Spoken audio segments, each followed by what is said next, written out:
And hello, everyone. Welcome to what is not the first of our sessions in Pathfinder.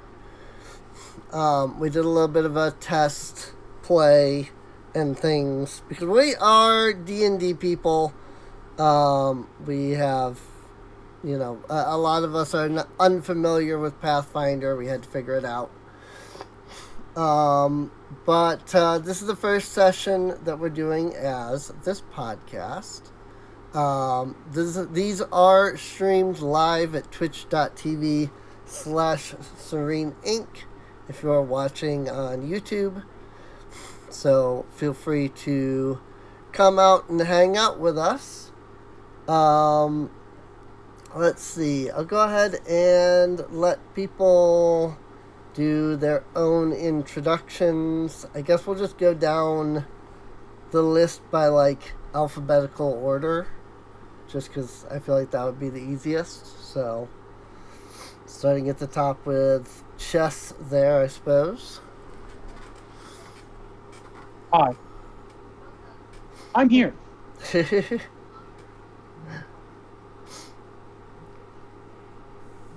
Alrighty.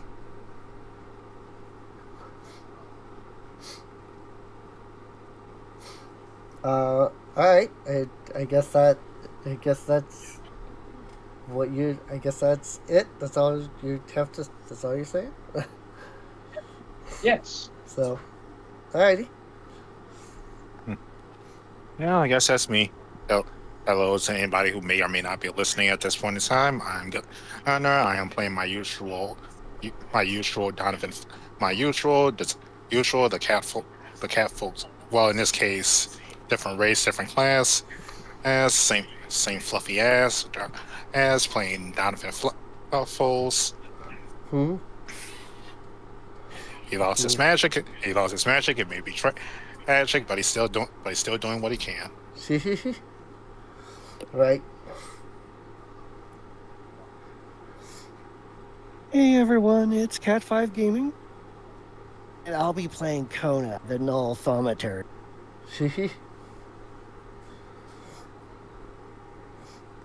Alright.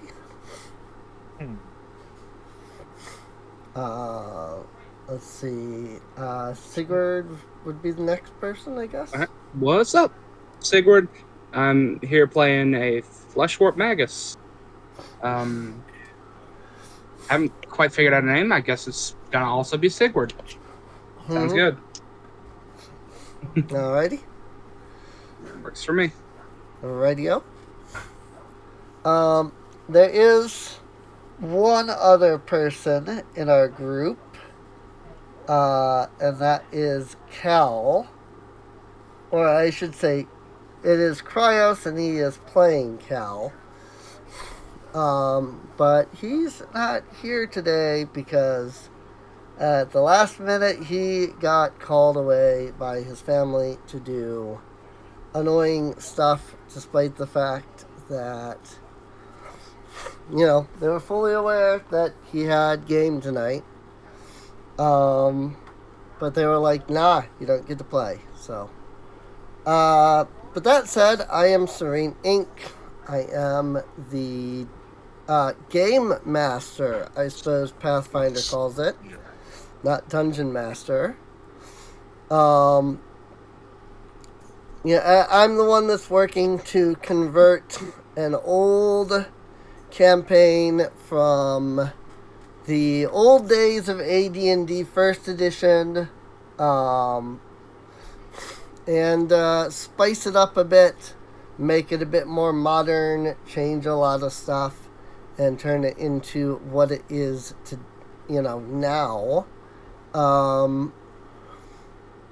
As a bit of a recap for mostly the podcast, but also for Sigurd, since this is his first session with us. Let's see. Once, a long time ago, there was an ancient city known as Kerzek. To type it out, it is Kerzek. Kerzek. There was an ancient city known as Kerzek. It was a very large city, very powerful city. The ruler, the Queen Mott, made a deal with the Abyss in an attempt to gain unbridled amounts of power, and the whole city became the whole city vanished overnight, basically. A few millennia later, thousands upon thousands of years, the city reemerged out of nowhere, and adventurers flocked into the city to try and, see what was there, retake the place, that sort of thing. Search for treasure, whatnot. The city was overrun by, demons, creatures of the abyss. But with the help of several different groups of adventurers, the city was eventually retaken. The greater demon Astaroth had dominated, mind-controlled, possessed, however you want to call it, the queen. And after facing off against the queen, who subsequently transformed herself into this horrific dragon of massive power, the group defeated Mott and sent Astaroth packing. Having been unable to summon his full form into the world, only bits of him remained. What exactly happened to those bits, nobody is sure.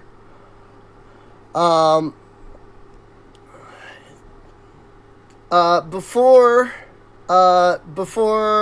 her death, Queen Mott, under control of Astaroth, cursed the adventurers who were instrumental in his defeat. That's basically where the previous campaign comes to an end. This campaign begins with the adventurers from the previous session, from the previous campaign. Those characters were traveling, doing adventure-y stuff, when suddenly they found themselves knocked unconscious, and really they have no idea what happened after that. To read this excerpt here from the module, your head is pounding. There are voices everywhere. You feel a familiarity with one, but who is it? Your mind is racing, trying to piece together things that haven't happened or that you've forgotten. You're not sure which it is. You remember hearing screaming. You remember pain. You remember being broken and beaten. You remember being in shackles, held prisoner somewhere that you can't recall. You remember voices screaming at you, followed by excruciating pain. You remember burning sensation in your arm as if a red-hot cattle prod was being pressed against your arm over and over. You remember agony. You remember feeling as if something was pulling a piece of your soul from your body. You remember feeling cold, as if trapped in ice. You remember again a voice of familiarity, then a horrid song sung by 3 people who were all off-key. You remember pain again, as if every inch of your body was being shocked by electricity again and again. And then you remember darkness, as all the world seems to fade from existence. Or perhaps you are the one fading away. Your eyes shoot open wide, and you sit up suddenly. Your surroundings are unfamiliar to you, but it feels as if you are in some sort of bedroom. There are multiple beds, some of which are taken up by your companions. The bedroom feels like the kind of room you would expect from either an orphanage or a cheap inn. A voice gasps, and you turn to see a young human woman, no older than 18, maybe 20 years. You're finally awake. Father will be overjoyed to know you're not all dead. Take it you're not from around here, right? My name is Marcia Basmanius. Welcome to Eritani. Cool tattoos, by the way. How'd you get those?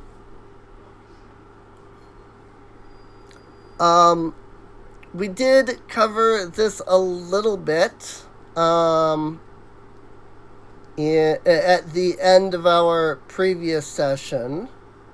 But just as a broad, quick recap of that, especially since, again, those, watching the podcast weren't here for that, as we weren't podcasting at the time. Let's see. You are now in the top floor of an inn known as the Singing Fairy Inn, which is run by Felix Busmanius.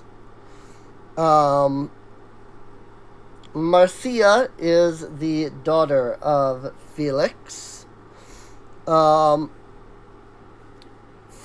Marcia, you are able to glean that about 3 days prior, your group had simply walked into the inn, dropped a bag of coin on the counter, and then walked up to the 3rd floor, in which you then lied down in the beds and passed out. Marcia and her father have been caring for you since. The amount of money that you gave them was more than enough to cover 2 weeks' worth of room and board, food and all that. So they simply let you stay. They have had doctors and healers and so on come in, but as far as all of them could tell, there was nothing wrong with you. You were simply unconscious. And I believe that was where we left things off at. So... oh yeah, it says this is important information for the viewers. Kona attempted to use esoteric lore to figure out the brands since they're a curse. Right. And failed miserably, sadly, and only learned her dubious knowledge that they're written some form of abyssal. Yes. And that's it. Yep. They are written on, and yeah, that is true. That's some info I should give out. On your sword arm, or dominant arm, or whichever you want to refer to it as, there are these strange red marks all over your arm, looking like abyssal runes. If they mean anything, you have no idea. As Kat said, Kona could not glean anything. So, that said, for Sigurd, it's up to you if you want your character to have been with the group already. When you all wake up and you have the brands. You can also choose to meet up with the characters later in the city somewhere, and thus your character probably wouldn't have the brands. So, but that's up to how you want that depends on how you want to have your character brought in. So I'm perfectly fine with just being thrown in with them if you'd like. Okay, sure. Works for me. Okay. In that case, when all of you awaken, in the inn room, you notice somebody that you are not familiar with, which would be, Sigurd, basically. So, you would awaken, around the same time as the rest of the group does. So, would you like me to describe myself? sure. You all see about medium height orc-looking male with a slightly, let's put it as if the skin on the same arm that would have the runes is swirled in black, as if it was torn up by magic. Okay. Simply as if it was experimented on, or some form of thing. It's the entire arm up to the shoulder. The rest of the body is fine. The individual is wearing some type of mail armor and has what appears to be a one-handed curved sword on their hip and a steel shield. Cool.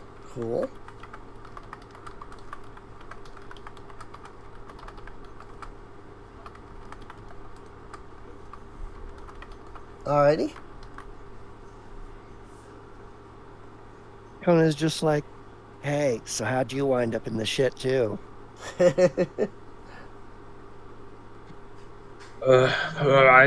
I think I know about as much as you all do.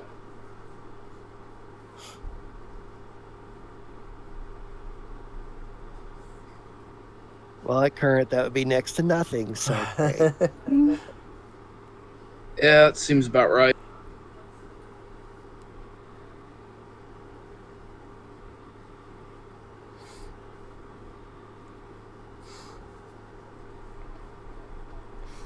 So, what's your all's story?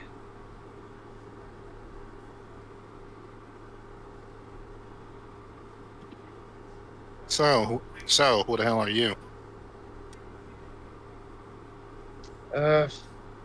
Name's Sigurd. It's a long story. The main thing is I don't remember how I got here. Do you all know how you got here?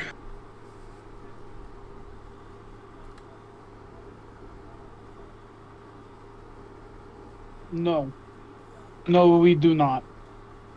Yeah, no fucking clue.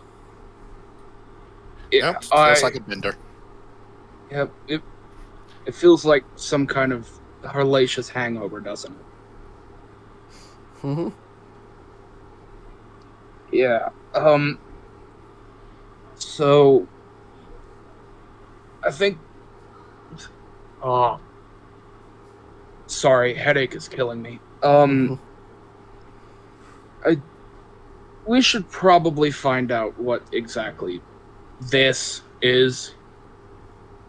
He gestures roughly to his arm. The runes on the arm, not the swirled black flesh. Right. Yeah, So you far, got- I haven't learned much. I'm used to my arm being messed up, but this is new. yeah, the weird part is how I recall you. Huh. So you got one of them things too. Yeah, I can tell you it's a curse, and I can tell you it's written in Broken Abyssal, and that's all I know about it. yeah, that's more than what I knew. So I guess that helps. Hey, it's something, right? Something's way better than nothing. He sort of just cracks his knuckles. Man, these joints are stiff. I figure if I can learn more about it, maybe I can get this shit off us. That would be preferable. Yeah, I'm not a big fan of this stuff personally. Not sure about you, but I'd love to have it off. So I'm willing to help in any way you all need.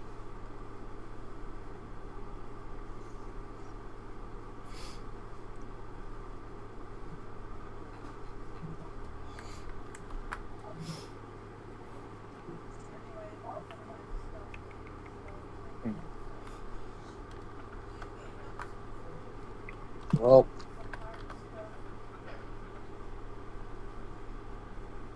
There we go. also, the big question as well. Where are we exactly?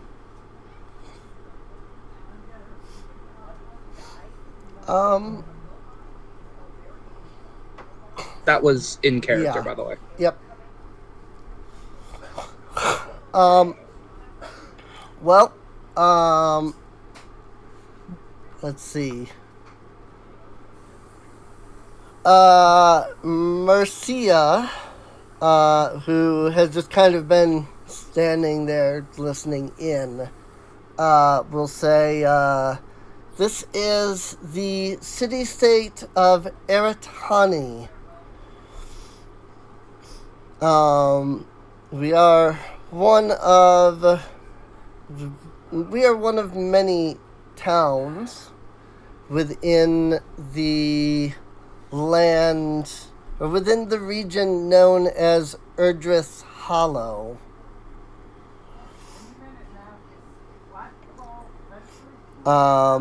She says,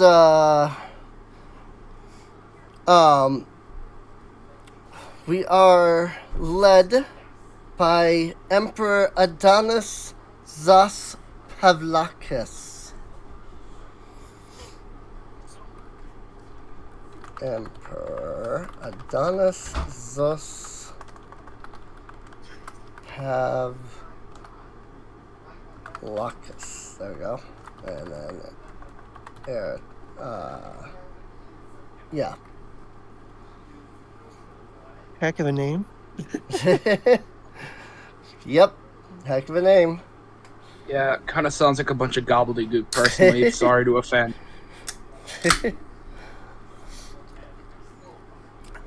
Mercia shakes her head and smiles and says, not to worry. If you're not from around here, I'm sure our names probably sound quite strange. No, I ain't the names. It sounds strange. I guess when it comes down to it, a name's a name, right?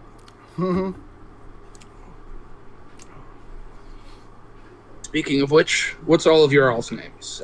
We haven't really been introduced. Oh, I'm Kona.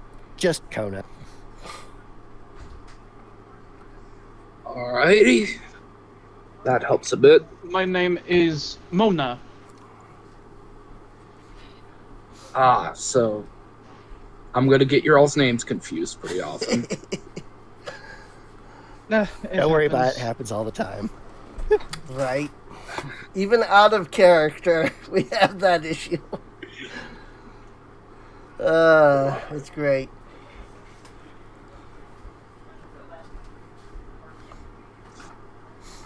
And what about you two?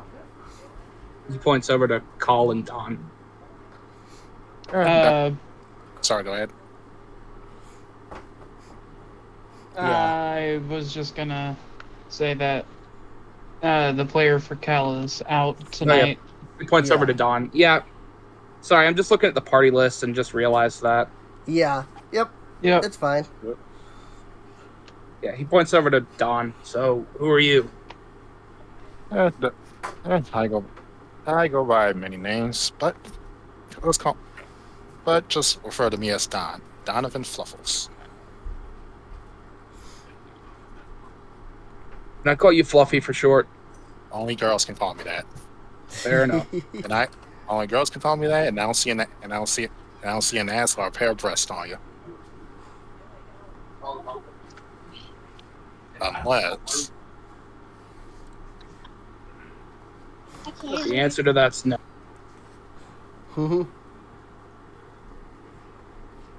then Don will do. I guess Don will do.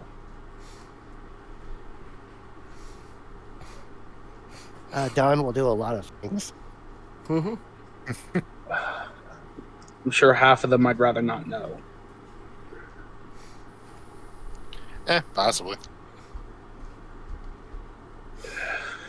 As far as I'm concerned, you do you. I shall. And I'll do me, and we can keep it that way.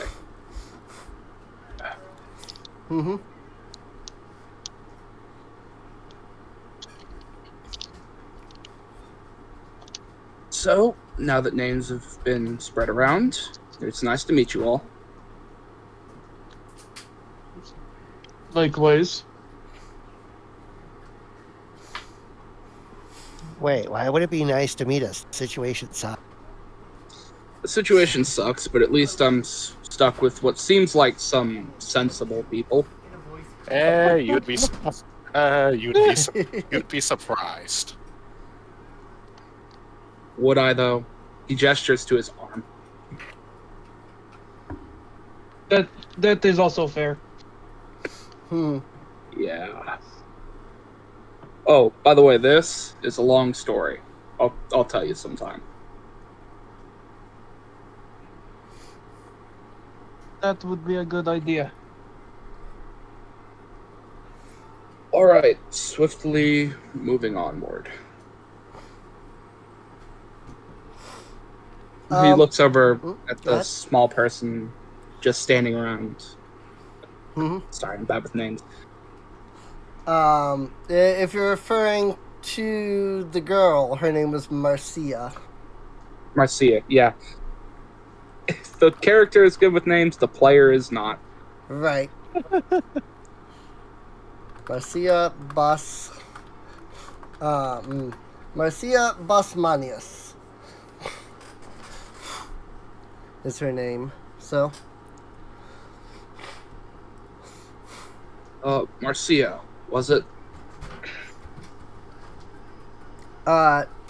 She nods and says, yes. What I'm assuming you don't really remember how we got here. She said to her, she said that we just stumbled in here like a pack of zombies and threw a coin onto the desk. Not for 2 weeks. Yeah. Oh, okay. Yep. Yeah, I remember that explanation. I was just, refreshing. Right. That's fine. Yep. Yeah. Once Mona says it, Marcia just kind of, gestures towards Mona as like, yeah, basically that, Oh. So. It's That really would weird be to get more a third-party account of concerning. your own actions. Oh no. Uh, I doubt that is an uncommon occurrence for you or Dawn. or really anyone who may or may not get blackout drunk. Blackout. Blackout drunk. Sometimes it's blackout drunk. Sometimes, sometimes it's I'm just entertaining a brothel. That's, again, fair. Yeah, but when I get blackout drunk, I'm choosing to do it, and I don't give a shit what I did. That is That is also also fair. fair. Right. Well, Marcia would speak up and say, since you're not familiar with this place, is there anything you would like to know about our city?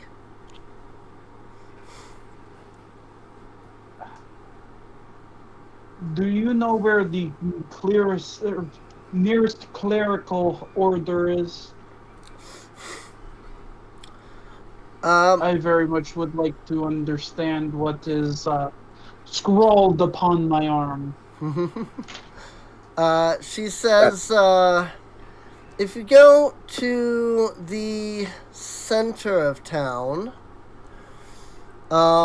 near the courtyard, you will see the you will see a building dedicated to the Pantheon. Our clerics and priests would be residing there. Just look for the large courtyard in the middle of the city.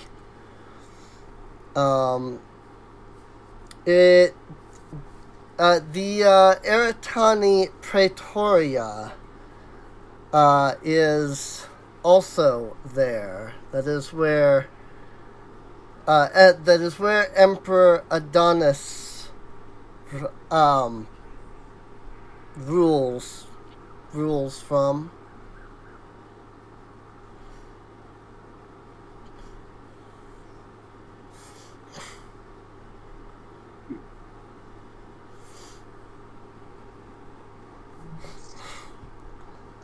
She will say, if you would like, I'm sure I could find a map somewhere.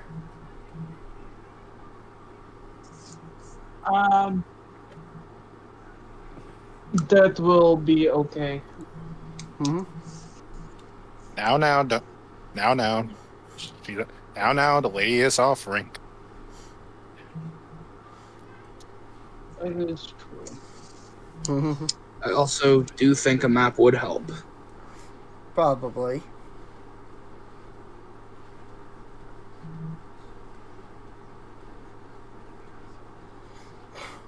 That's okay.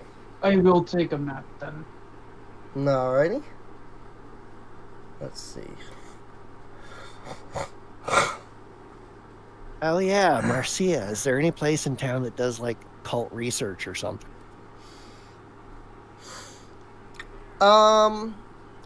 She would say, not that I'm fully aware of, though there is the Wizard Ward.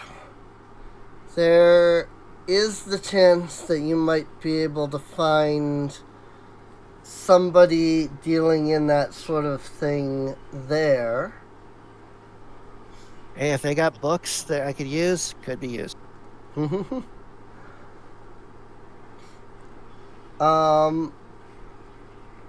She will head back down the stairs.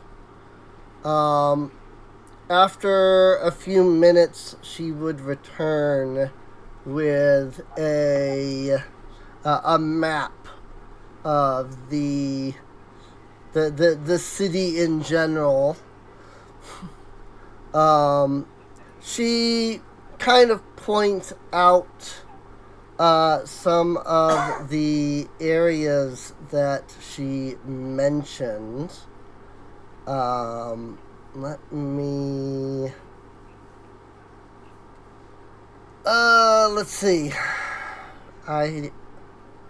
Let me double check my marked map. To see where... That is not the marked map. I don't think I resaved the marked map after I marked it. I have to load up Clip Studio Paint. Give me 1 second. Because I think yes. Okay. I had it as like a clip file, but I didn't like save it as like an actual file. So what I can tell you, let me see if I can, because I don't know that I have markers in this version. I did when we were on Map Tool, but I don't appear to have said markers here. So I'll use the draw tool. Let's see.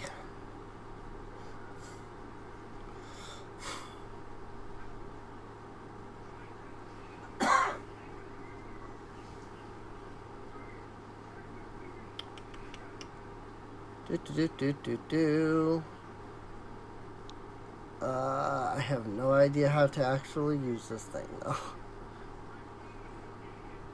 though. So up here in this red box is the... I'm assuming that... Yeah, okay, that shows. Up here in this red box is where the wizard ward is. The courtyard is this large area in kind of the middle here that I am marking with blue. And then the Pantheon is the big important looking building that has like a bolded border around it. Just to the northeast over there. And then the castle / Praetoria is the big building with the actual like wall around it there. So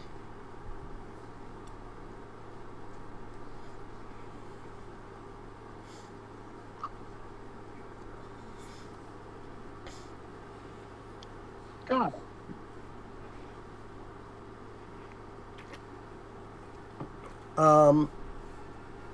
She will also note, let's see.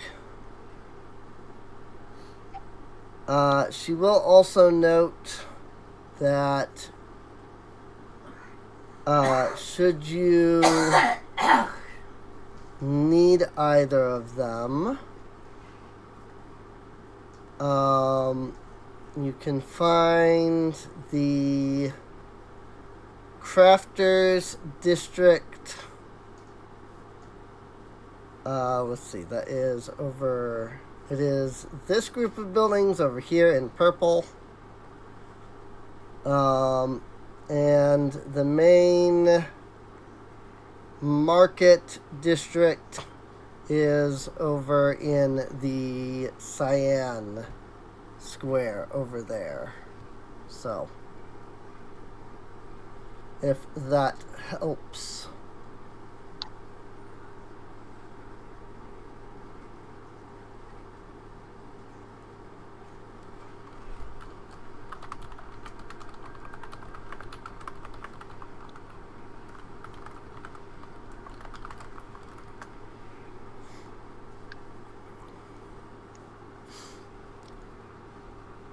Well, at least we've got some points of interest now. Mm-hmm.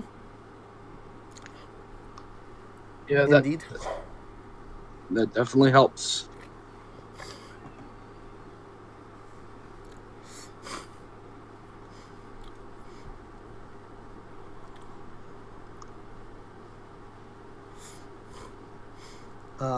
Yeah, it's just a matter of where you want to go. Basically.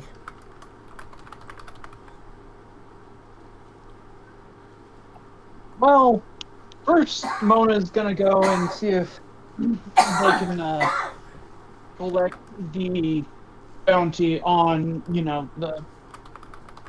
the thing, the dungeon that they did. Right.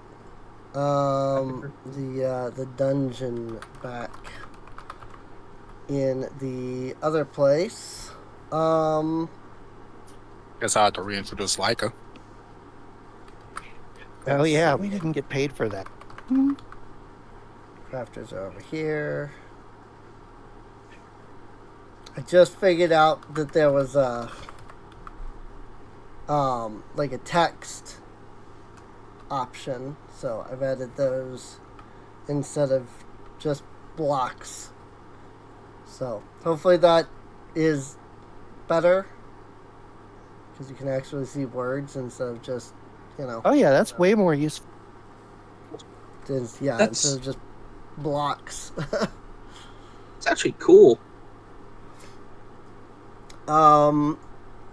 As far as the inn that you're currently staying in, that is right down here where the main party token itself is. So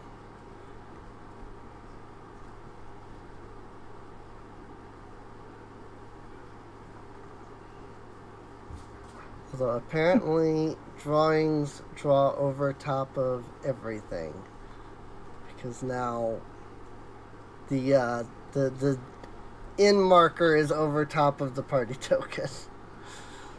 Oh well.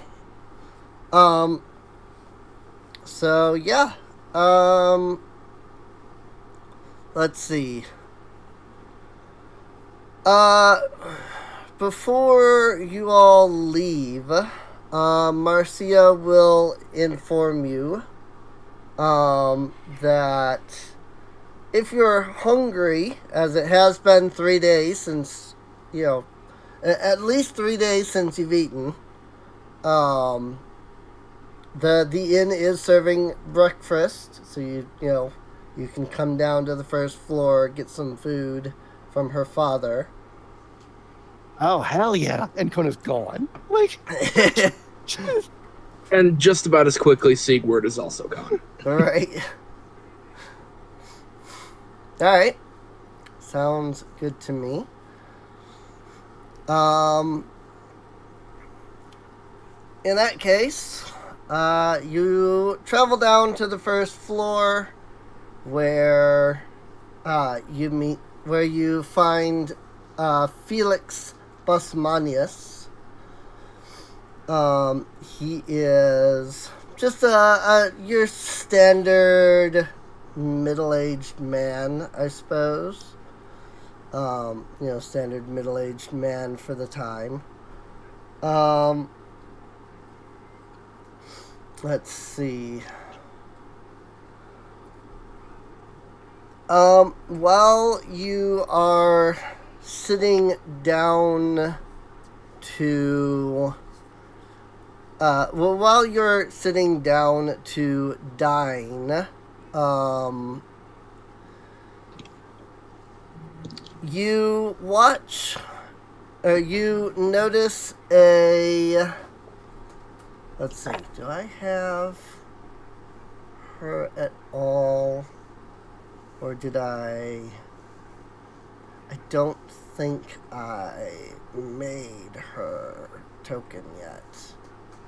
Have her somewhere. I just don't know that I guess I didn't actually make the token itself.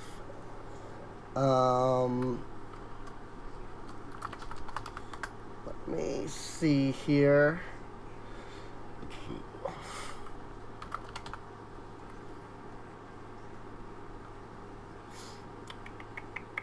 Um, alright.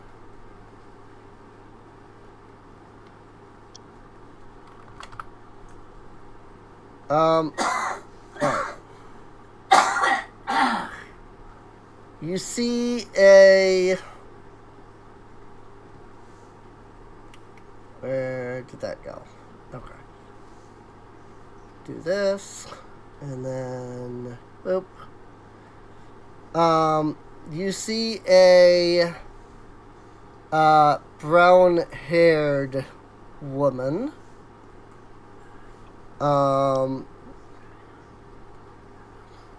Dressed in this, like red, almost kind of gives off this, like, soldier attire vibe.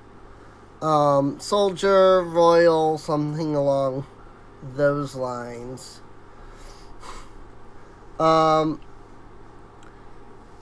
You can see on her side is a rapier.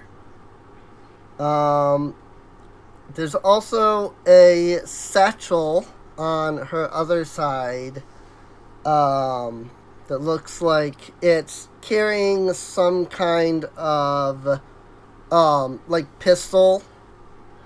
You can see the handle of it kind of sticking out from the satchel.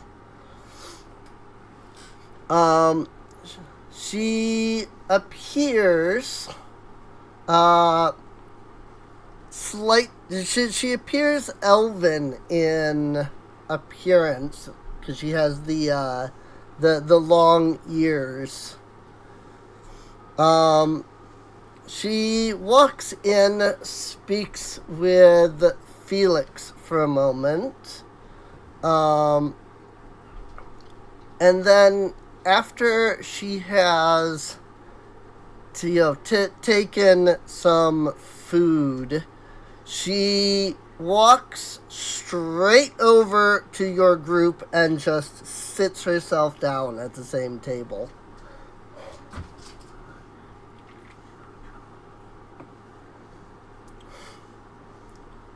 Hey,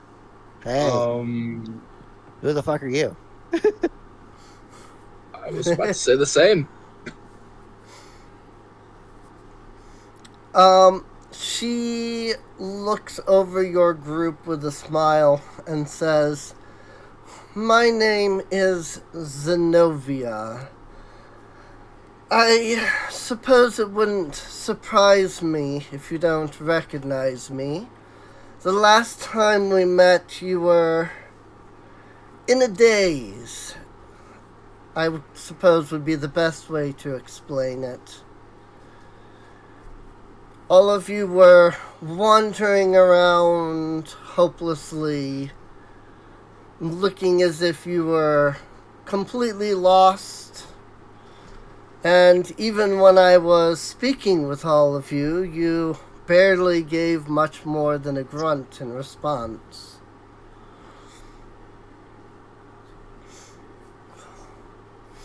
That's actually useful information. Yeah, thanks for that. She says, I was the one that recommended that... I was the one that recommended the inn to you. To put things simply, I am the head of the Stonemasons Guild. For the last 10 years, well, 9, if you don't count if you don't count this last year that my guild has been unable to work. But for the last 10 years, we have been the ones working to rebuild Eritani.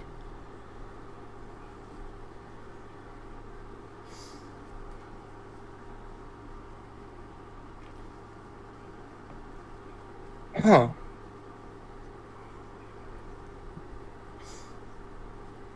Rebuild.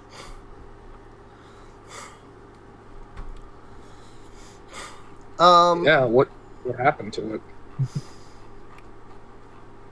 Let's see. She will say, are you familiar with... Let me see, hang on. Are you familiar with an event known as the Drasham Zan?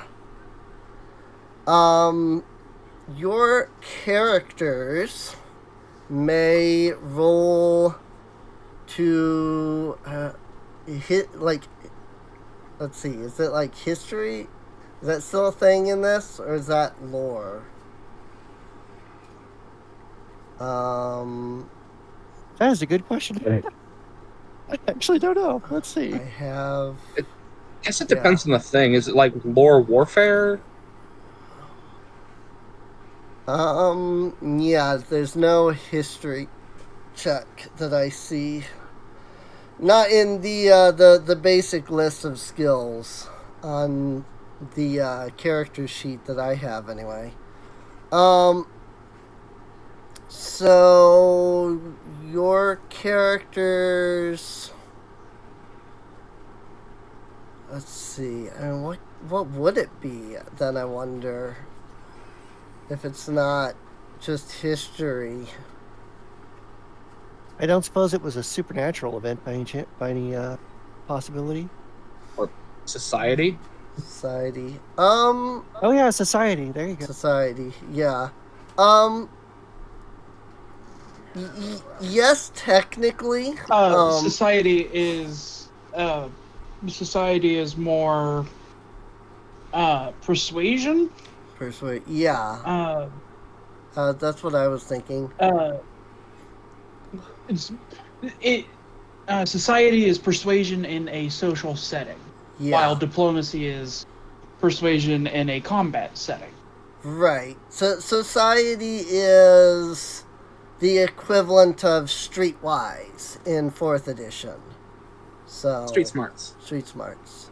Whatever. Oh. Well, I would, however, say that your esoteric lore probably would cover it, because it is a magical, supernatural type of event.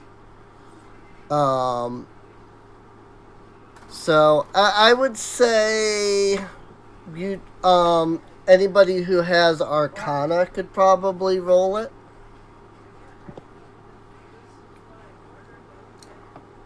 Or rather, anybody could roll an Arcana check, whether you have proficiency or not, but I'm just saying. I don't have my stuff put in here yet, but I do have my character sheet next to me. Okay. Yeah. And I know I have a plus 13 to Arcana, so I will do that. Okay. Do you know how to do a standard roll without all the fancy buttons? It's on here, no clue. Let's see.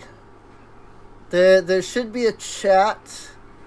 If you type slash, let's see, it would be 1d20 or d20 plus.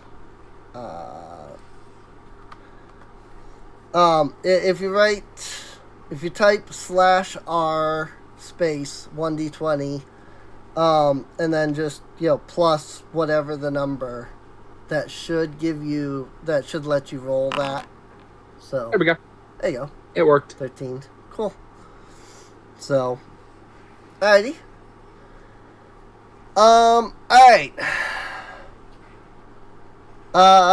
Drasham Zan is the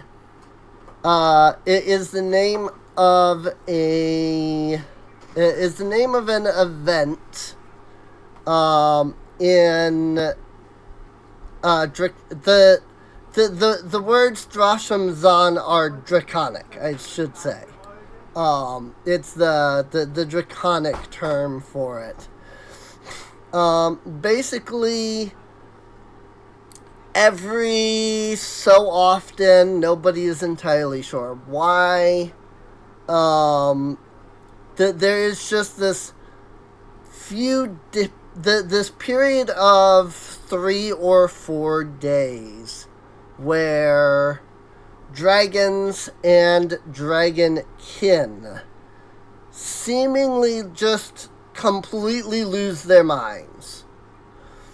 For seemingly no reason, that they suddenly become completely obedient to their primal instincts of rage and fly out from their lairs and just lay siege to untold amounts of land.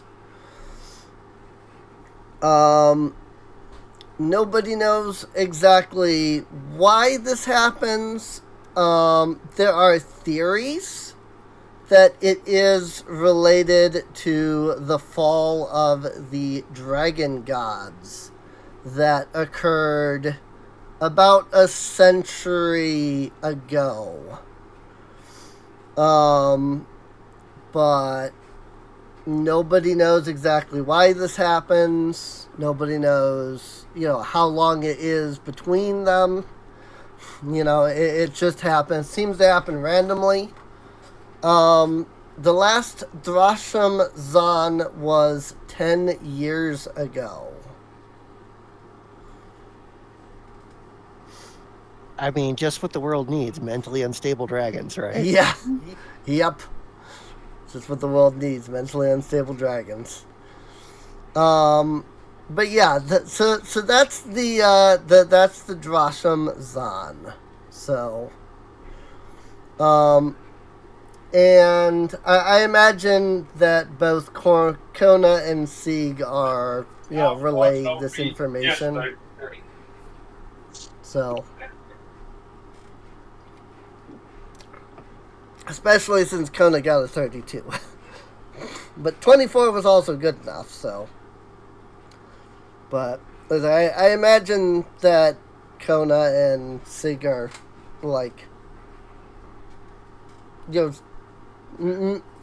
explaining what it is to people. Basically collaborating on a story. Yeah. Yeah. It's basically one of us is saying it, the other one's correcting the other. Right. So after you mention the Drasham Zan and what it is, Zenobia gives you a nod, smiles, and says, "So it does sound as though you're familiar with at least some of our history."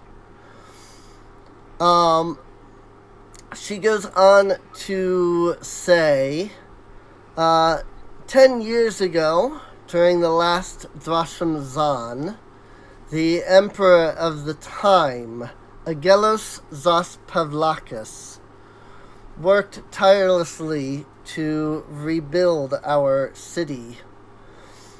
The dragons laid during the Drasham Zan, we were one of the cities that were unfortunately struck by the dragons, and much of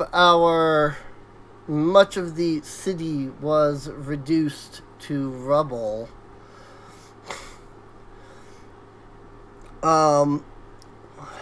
The Emperor Agelos hired me and my group of stonemasons to work on the reconstruction of the city.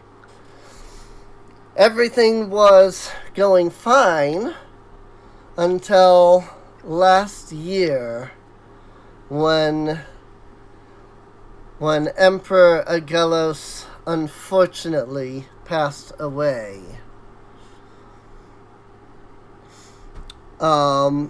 When his son Adonis was given the throne, the first thing that Adonis did was to declare our labors the first thing that he did was to declare the debt that he owed my people null and void. We labored for nearly 9 years, and then suddenly we weren't paid even a single gold for the work we had done. And needless to say, this has not put many of my workers in a very good mood. So you're saying Emperor Pantskiss isn't overly popular with working class? You might be able to use that. Filing that one away for. Mm-hmm. Yeah, follow that one back in the memory files. Right. She says, that said, while we have not been paid for our work in rebuilding the city, the Emperor did pay us quite recently for one task. So I suppose we can at least be somewhat thankful for that. While we stonemasons are not exactly happy about what has happened, the Emperor has decided to have a statue erected in the courtyard to honor himself. Of course he has. Typical Emperor behavior. Right. I guess about now Don would actually come down. Okay.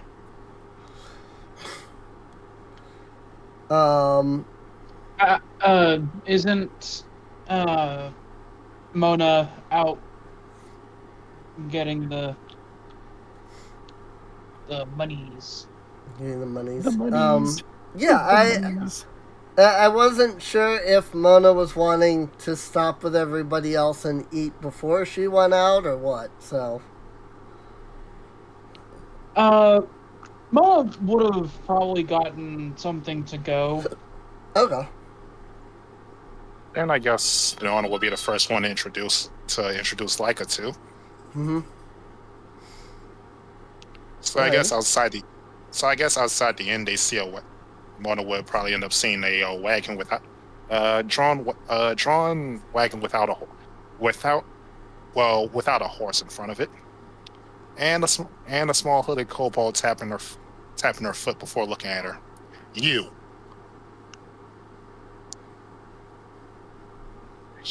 Me? Yes, you. Who else could I be talking to? I take it you're with Fluffy Butt in there, right? If it's about collecting any debts, I am not part of that. But yes, for the moment, I associate with him.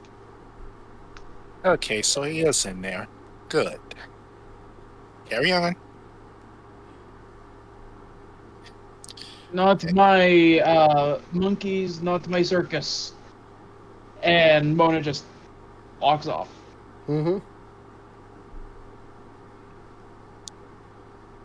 And with that, Leica inserts the place. Okay. Gosh. Da- Donovan Fluffles. Oh, shit. Now you disappear for long you end up here and you don't even contact me. Is that the way to treat an old friend, a business partner, someone who paid for your collective rooms?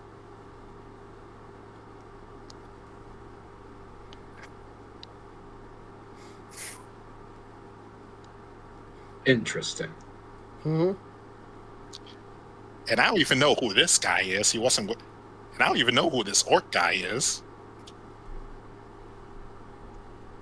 That's Mr. Orc Guy to you. Okay, Mr. Orc guy. Thank you. Yeah. Now then,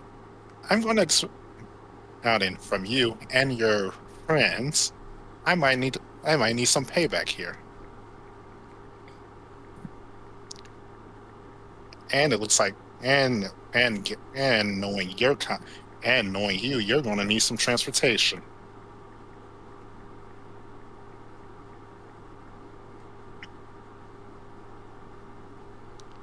Micah, what are you getting at? You work for me, I help you out.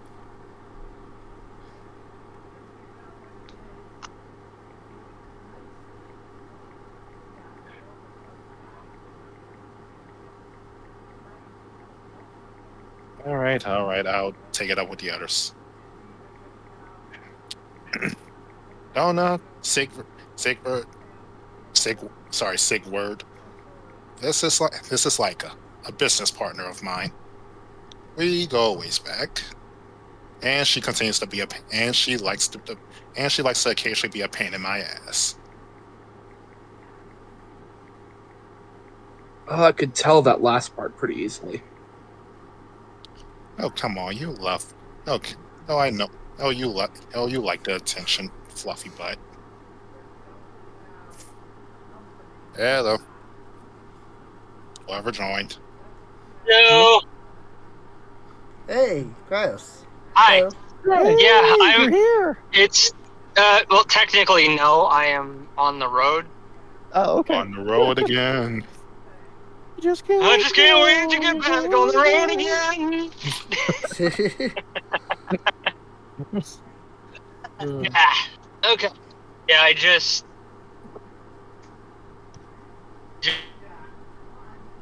Just listening in. so I'm heading home. Cool. No rush. Yeah. How's the session going on with you guys? Good so far. Yeah. We're you know, everybody's kind of figuring out what's going on and where they are and stuff at the moment. So, Gotcha. but I mean, if you get back home, It'll probably take me 20-25 minutes. Okay. I think. Because Because I gotta go, yeah. Yeah. Don't rush it. Stay safe. Yeah. Yep. We should still be running at that point because that'll yeah. only be what close. We usually go till I'll have about an midnight, hour so. left, I think, of play. Yeah. About an hour Unless we left, can so. somehow extend the session a little bit. Right. But of course, we don't want to impose on your guys' schedules. Right. I'm off tomorrow. I'm also off tomorrow. Mm-hmm. I have nothing to send me off early tonight. Okay. Sweet. Cool. So yeah, hooray for Labor Day. Hey. Yeah. Hooray. My spouse is actually out of town on vacation. Oh wow. Okay. Yeah. So we actually have a little. Wait, you're married? Yeah. I didn't know that. Oh, okay. Yeah. Cats Cool. mentioned their spouse several times. Yeah. I mean, I think she usually says significant other or something, Partner. but yeah. other half, things like that. Yeah, but yeah. And Sometimes I say partner. I change it up a lot. partner. Right. gotcha. Yeah. So I could see where maybe you wouldn't have realized until. Yeah. It's not until like husband, wife, Yeah. spouse, and it's like Spouse. usually that. Neither of us is attached to specific terms. We usually just say whatever. Right. Mm-hmm.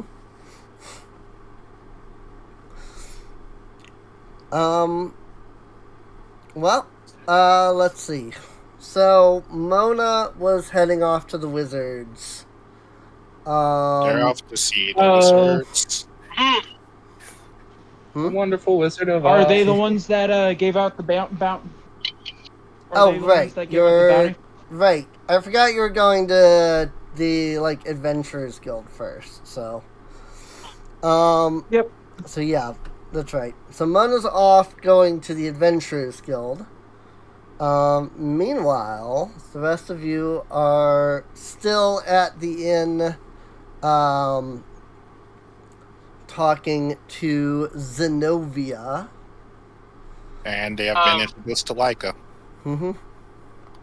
I think Cal will eventually want to, once he gets, settled in, which he pretty much is, he's going to be wanting to make some money. So, could go to the Adventurers Guild, or he could just go around and be a handyman, or maybe go hunting and bring back some furs, pelts. Right. Alrighty. That's a good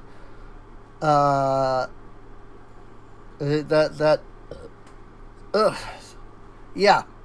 I don't know what I was trying to say, honestly. So Money makes the world go round. It's kind of hard to do things without money. Right.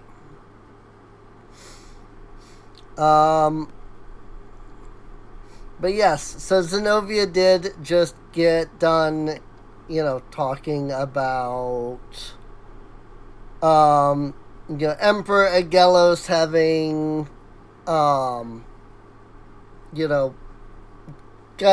the stonemasons to rebuild their city after it was destroyed. But then he was struck down by a disease or something. No one's quite sure what. And then the throne has now passed to Emperor Adonis, his son, who immediately refused to pay them. Immediately refused to pay the stonemasons for any of the work that they have done, rebuilding the whole city over the last 10 years, technically. But this occurred, a year ago, so they refused to pay them for any of the work that they did over the, 9 years of time. And instead has been having them build a statue to him. So there's that. So is this a case where we need to go and kill the king?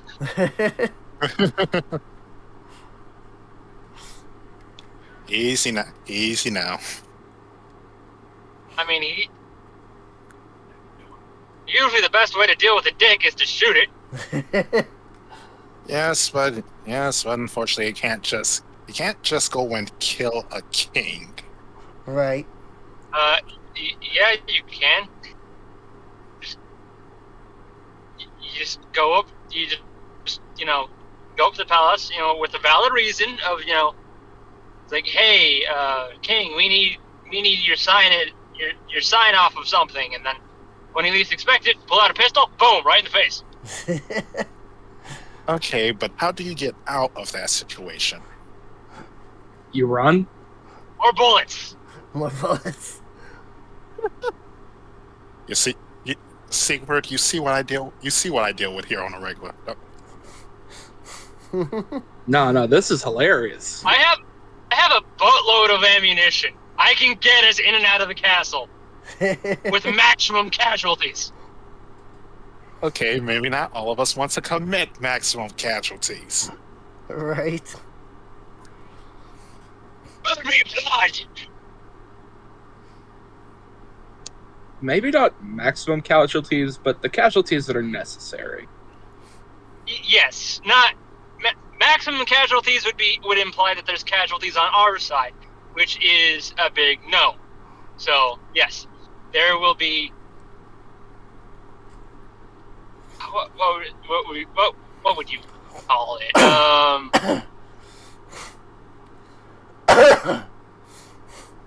I cannot remember. I cannot remember what they say in media where they're like it's not a means to an end. It's not I'll figure it out eventually. What you looking for here? Yeah, it's like, when people want to commit, want to kill people, but it's not necessary. Unnecessary roughness? I have no idea. One thing I can think of is that we don't want scorched earth. But that's half the fun. You want to be able to grow something out of it. Yeah, at least eventually. I mean, I got a scroll of confusion. I could make one of his guards go nuts and try to kill him. Ooh, that's a good idea. Maybe we should get more opinions before we commit a regicide. Right. I don't need a reason. Hell, I'd do it for fun. Yeah. And technically, all I'd have to do is, wait at night till he's in bed, find a tower that has a good sight line, and, pull the trigger. It'd be their version of a grassy knoll.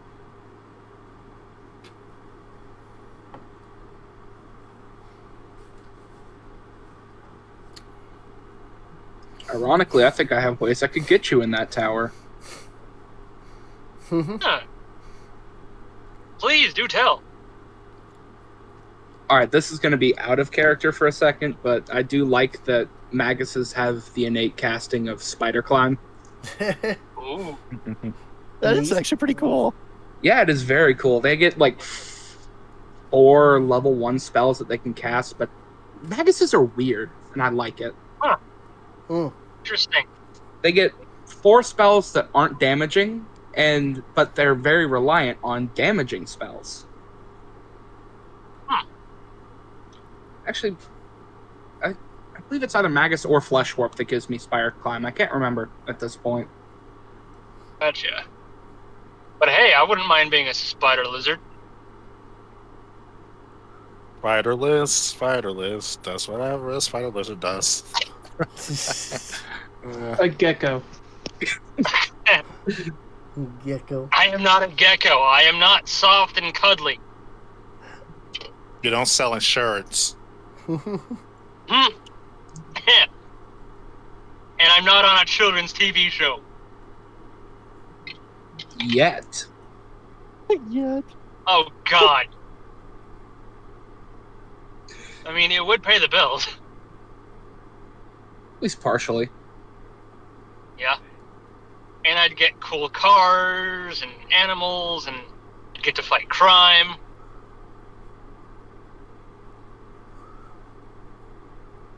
Then I'd probably end up eating my co-stars. Yeah, serve them in a half shell. Total power.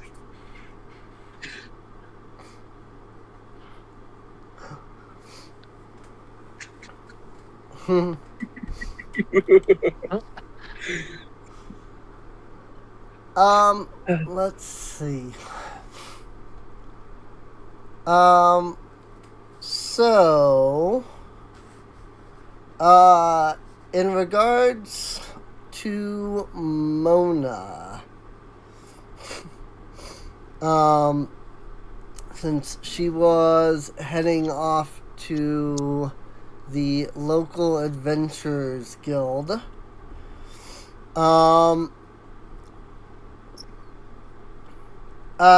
Unfortunately, when Mona inquires about the bounty, well, let's just say Dunmodur, where you originally picked up the bounty, is nowhere even remotely close to where Eritani is. And so Eritani really doesn't have the ability to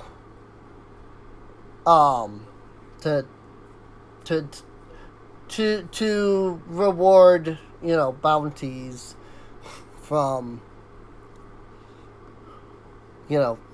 from all the way from Dunmodur. So what you're saying is we ain't getting paid. Well, shit. Mona's eye twitches a little, but they just nod and walk out silently. Right. I mean, that's this isn't Genshin Impact where you can turn in your daily commissions anywhere. It should be. There should be a Catherine in every city. Right. Where's Catherine? There's Catherine. I don't know. I've gotten involved with three, and I've gotten involved with three, and it turned out bad either way.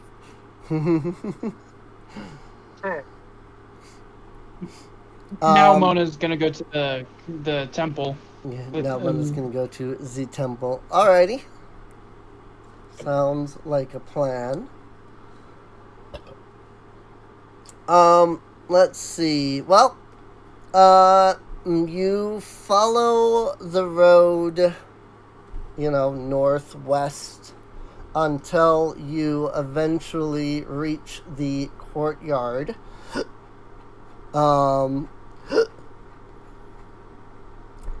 Excuse me, good grief. So the courtyard is this large open this large, open space in front of the Eritani Pretoria. When you arrive at the courtyard itself, you can see the Pantheon, just to the northeast. Your eyes are drawn to a large white curtain, about 40 feet in height, 10 feet in width, that kind of circles around something that has been placed right in the center of the courtyard. I'll have to tell Kona about this. Mm-hmm. This must be the statue. Mm-hmm. Let's see. Speaking of Eritani as a whole, as you've been wandering through the city, you've kind of been getting a look around and seeing what everything, seeing how the city is laid out. The city-state of Eritani is built in a trabeated style, or post and lintel. If you don't know what that trabeated means. Most of the structures are made out of stone, clay, or marble. The posts and lintels are used in conjunction with each other to create compartments that are usually rectangular in nature. Usually designed to be like different rooms and such. The compartments themselves are usually, like the walls and stuff are usually made out of like sun-dried brick, laths, and straw that are then covered in clay daub or plaster. Think Greek/Roman architecture. Okay. If that makes sense. Yeah. So. Lots of pillars and naked people. Yes. There is a wall that has been built around the Praetoria itself, but also you can see a wall that towers over, the whole of the city, and goes around the whole of the city. Let's see. As for the Pantheon, once you step into the Pantheon, you can see that there are statues to several of they're referred to as the Western human gods. They're, Greek and Roman gods, basically. I will note that this universe technically uses the names of the Greek versions, so like Zeus and Hera, as opposed to like Jupiter. They are the same gods in our world. So, but yeah, it's more meant to be Greek than it is to be Roman, but also both are very similar. So yeah, they're very similar. Yeah. Okay, so how many bastards does Zeus have running around that we have to worry about? That's a good question. But yes, the first thing you would see upon walking into the Pantheon is that there's just massive statues dedicated to each of the gods in the Western Pantheon, as it's referred to as. So, the human gods are split between Northern, Eastern, Western, and Southern. The Western is like the Greek gods. The Eastern are the Celtic gods. The Northern are the Norse gods. And the South are the Egyptian gods. So. Ooh. But all of those gods are canonical in this universe, so. Cool. I'm sorry, I'll be back. Okay. Take your time. Well, while we're waiting on Chess, we'll go back to the Singing Fairy, where, unless you have anything specific that you would bring up to Zenobia, she would, leave, basically, as soon as she's done eating. Yeah, I can't really think of anything. Anyone else have any ideas? Not that I can think of now. Yeah, not really. Mm-hmm. I would much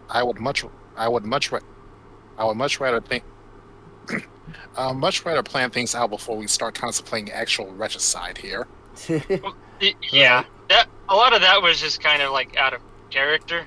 I should have said something, but oh well. It wasn't out of character for Kona. Well, okay, so I guess it wasn't technically out of character for Cal. Right. 'Cause, I don't know, but I mean that is an option on the table, but it is welcome to have other, other ideas. Right. Yeah, let's come up with something else first. Right. definitely still an option, though. Regicide is a last resort. I mean, Kona doesn't actually have a plan or anything. She just likes the idea of killing rich people. Right. Well, I mean, myself, I don't have a character to give any input on. But I know there was talk of, like, going to see the wizards, to have them, like, look at the, see if they can give any information about your, cursed arm.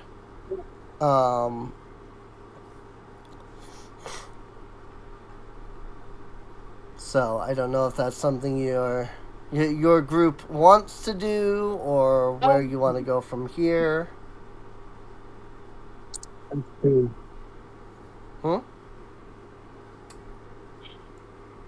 Well, if people want to figure out what the curse is, Mona's at the clerical building for that reason, so.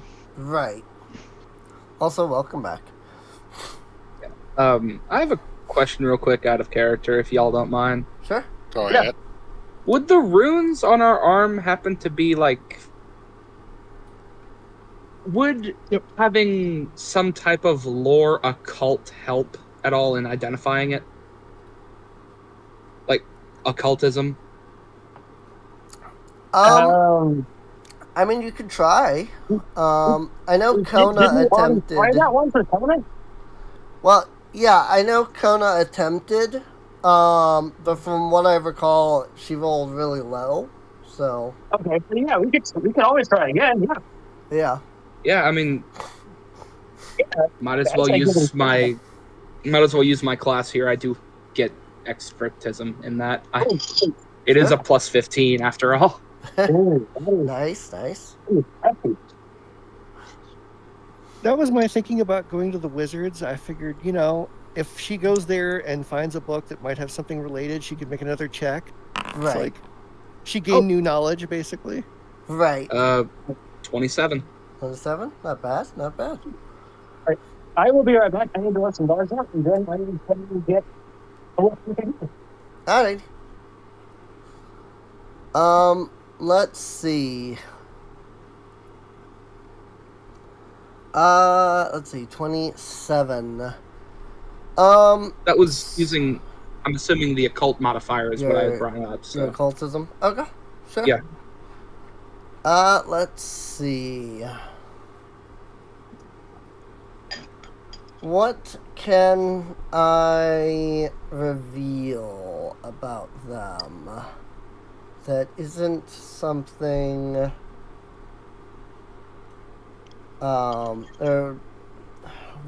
let's see. What can I reveal that is something you'd be able to figure out?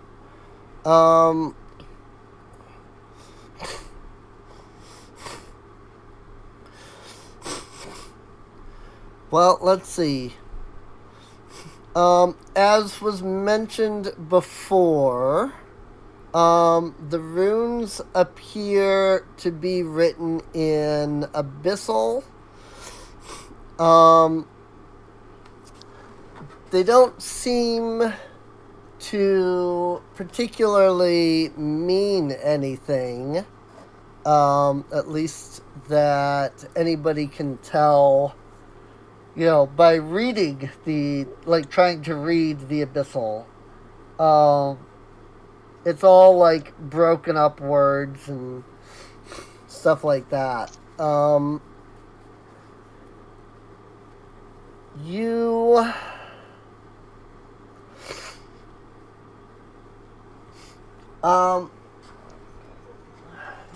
are aware,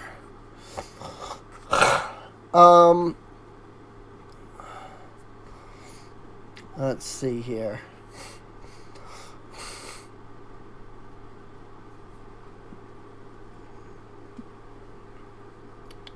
I'm trying to...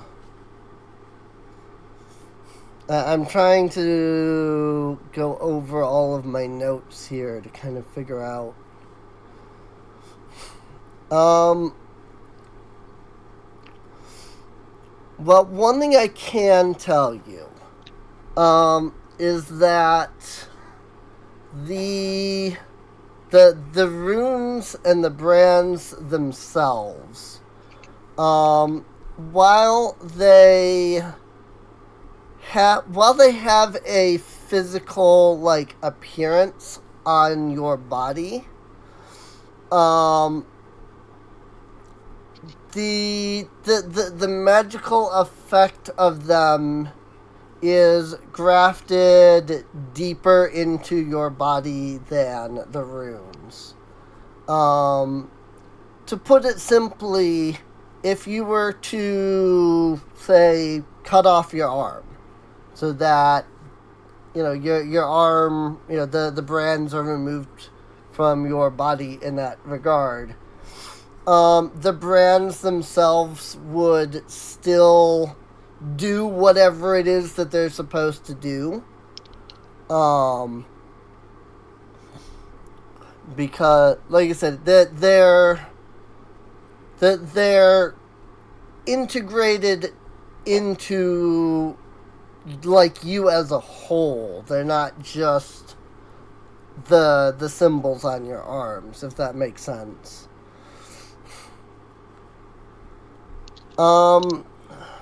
As for what each of the marks does, as for what any of it actually does, you're really still not sure.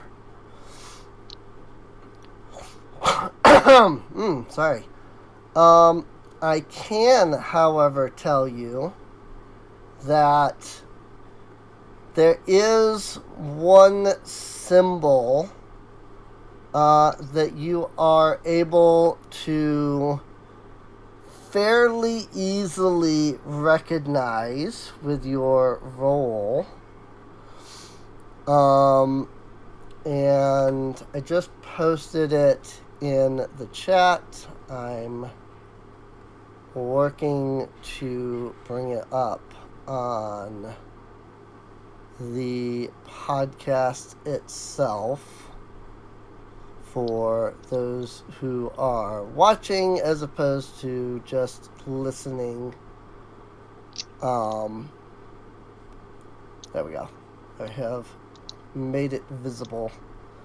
But this symbol, the one that I posted into the Sunday chat there, this symbol is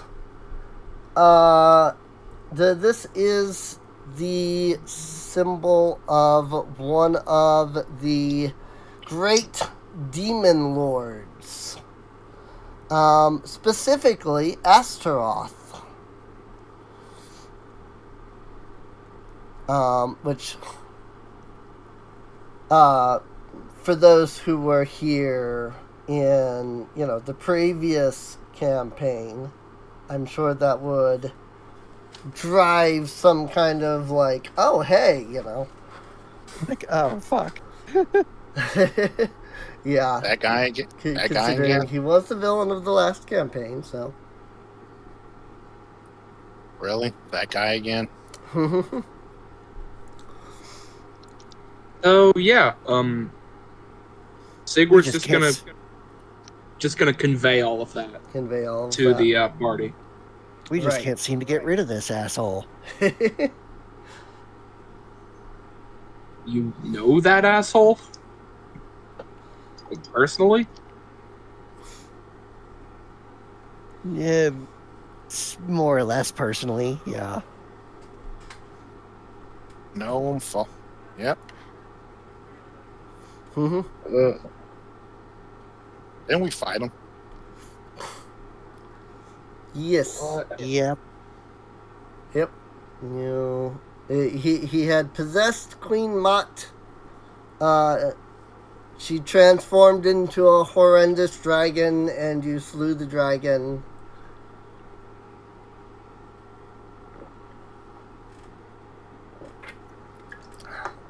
which is not actually what happened in the campaign because it wasn't in, this version.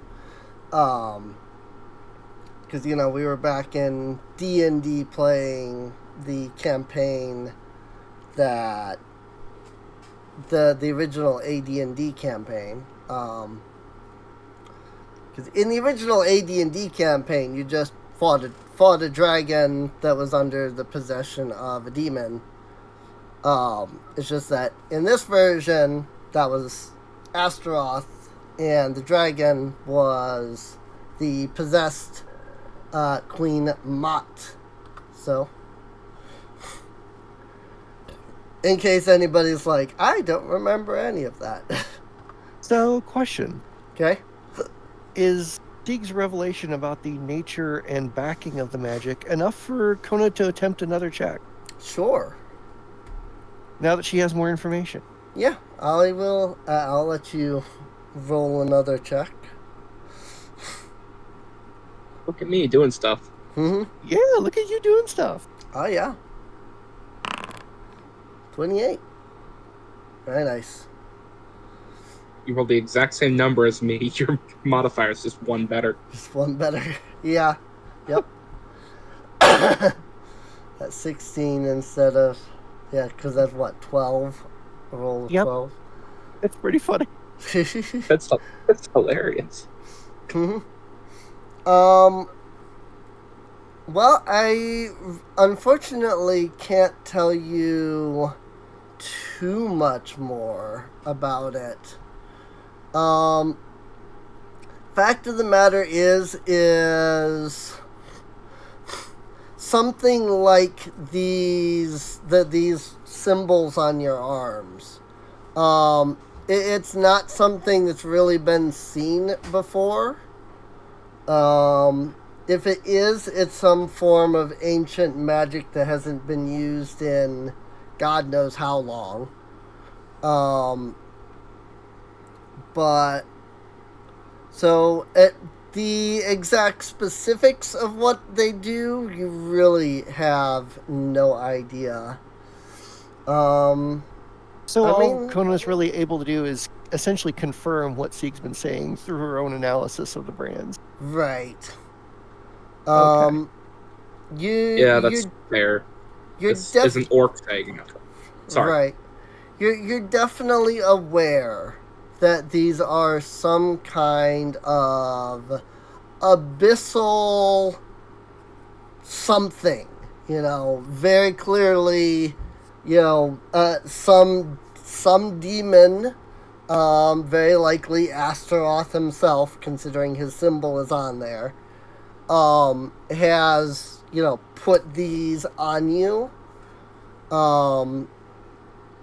But the problem is that there's nothing, no matter how much you look at the runes, they don't make up any words or phrases or anything that tells you, like, oh, this is what this spell does,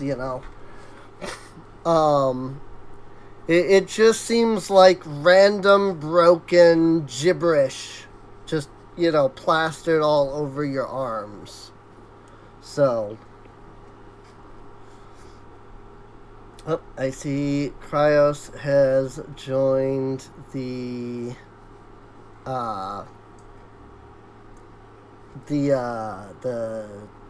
server. The Foundry. Word was not there. He is in Foundry. He's not in the call yet, but he's in Foundry. Drum roll, please. So, but yeah, I'm sure he'll show up in the call soon.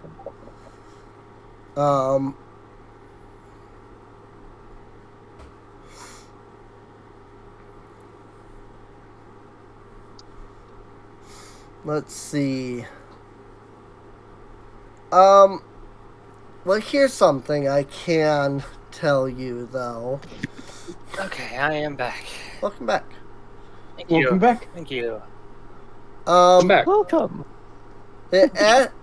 As you're, as Kona is spending this moment to, re-examine the symbols, after what Sieg was able to, gather. Let's see. Let me check one thing. So, alright.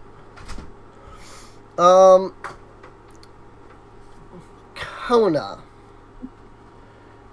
The more you stare at these crimson runes that are on your arm, the more the world around you kind of feels like it goes dark. The runes themselves, I should note that the runes themselves are semi-glowing. They're kind of like pulsing from being like dull, looking like just ordinary tattoos, to then like gaining just this light bit of crimson like glow to them before like shifting back to being dull again. And so they're like going back and forth between, whether they're very, very lightly glowing, like barely noticeably glowing, or whether they're not glowing. Well, they've got some funky visual effects if you stare at them too long. Yes, they have some funky visual effects. As you're staring at these, you feel as if the runes are like drawing your vision and attention into them. They feel like they're glowing more to you. Though I'll preface that by saying nobody else notices any of this happening. So, freaky thaumaturge. But you feel like you're being drawn in closer and closer, like not physically, but like your mind feels like it's like drifting towards them more and more. You begin to hear a soft whisper in your mind. A soft voice and soft whisper telling you to venture to the courtyard. I would like Kona to make a will save. Oh, boy.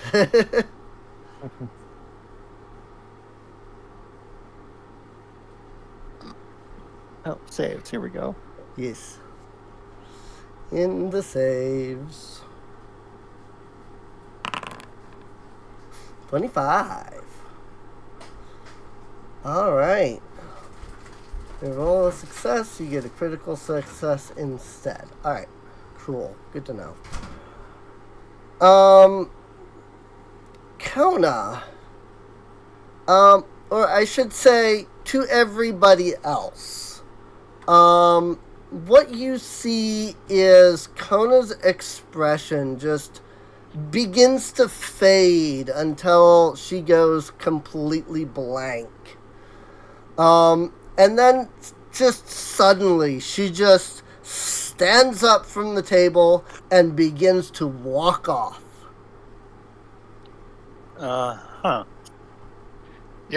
Hey, Fluffy, but is that usual for your friend there?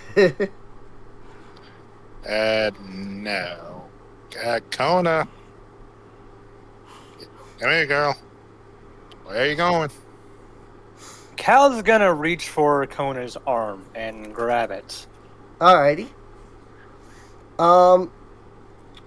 You reach out for Kona, if you would, give me a will save.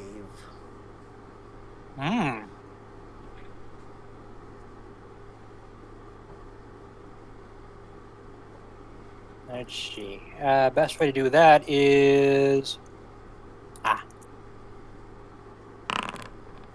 27. Nice. You reach out, you grab Kona's arm, and you begin to hear that whispery voice in your mind. Almost as if drawn to act, you let go of Kona's arm and begin following her. Oh crap! Usually Cal doesn't like being told what to do. So this is extremely out of character for him. Right? Oh, great. Now they're both doing it.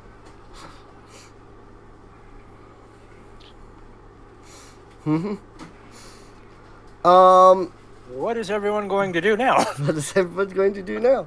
Well, I can tell you one thing that everybody is going to do now. Everybody is going to make will saves.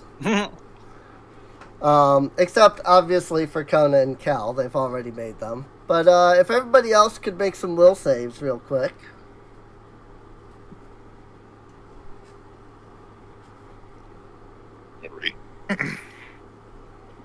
Oh, this is going to go well.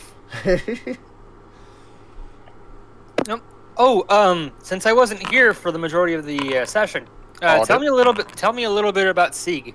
Oh no, those rolls. Oh, no.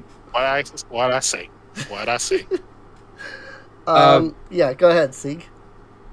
Since you asked, Sieg is a formerly orc. I believe it's Flesh Warp is the name of the race. And also a magus. So yeah, An orc mage. an orc spell sword. Cool. The only difference is that because my race is, Flesh Warp, I can actually, have proficiency in intelligence as well. And all that. Just ignore all the downsides of being an orc. Huh, cool. Yeah. Cal is using a barricade buster, which is originally designed by orcs. So. Oh, that's cool. Mm-hmm.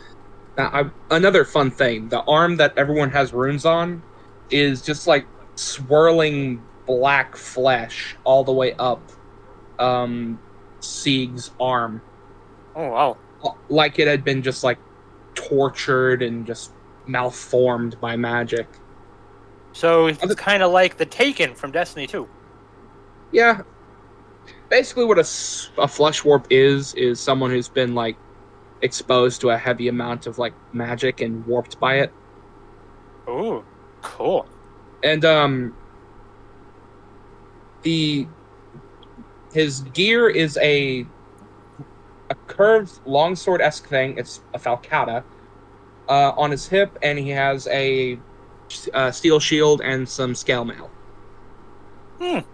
Because, despite being a spellcaster, this class gets proficiency with medium armor. Hey, it's always good, because you never know when you're going to have to, Yeah. It's, being able to spellcast through a melee attack is amazing for this class. You gotta love magic characters who can wear armor. Who can wear armor, use a shield, and attack with a weapon. Nice. Right. And because of the level, can use lightning bolt during that attack. Ooh. Or fireball if I wanted to, but I'd get caught in it. Yeah. All right. Cal is he was formerly a gold dragonborn gunlancer.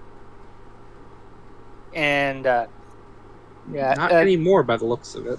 Yes, he is now, because of the death curse, he was completely stripped of his magical ability, so he can no longer fly, he can no longer breathe fire. He basically was turned into a lizard folk. and his gun lance went kaput. So he took his armor and his gun lance and reforged it into the barricade buster after landing in the New World and learning some of the orc ways, which he orc, big guns, I like that. Mm-hmm. So I think Cal and Sieg could become friends. Though Cal does have a distaste for magic now, and he also has a distaste for the divine. Mm-hmm. Well, Sieg, obviously, from his arm, definitely has some form of distaste for other people's magic. Not his own. But yeah, those will saves aren't looking too good, are they? Nope. Those will saves are not looking too good. Speaking of character stuff, I realized that none of the rolls are showing up on the stream. I was trying to figure out ways to get that up, but I cannot for the life of me figure out how to get the chat to show up. You could say those will not save you. Right?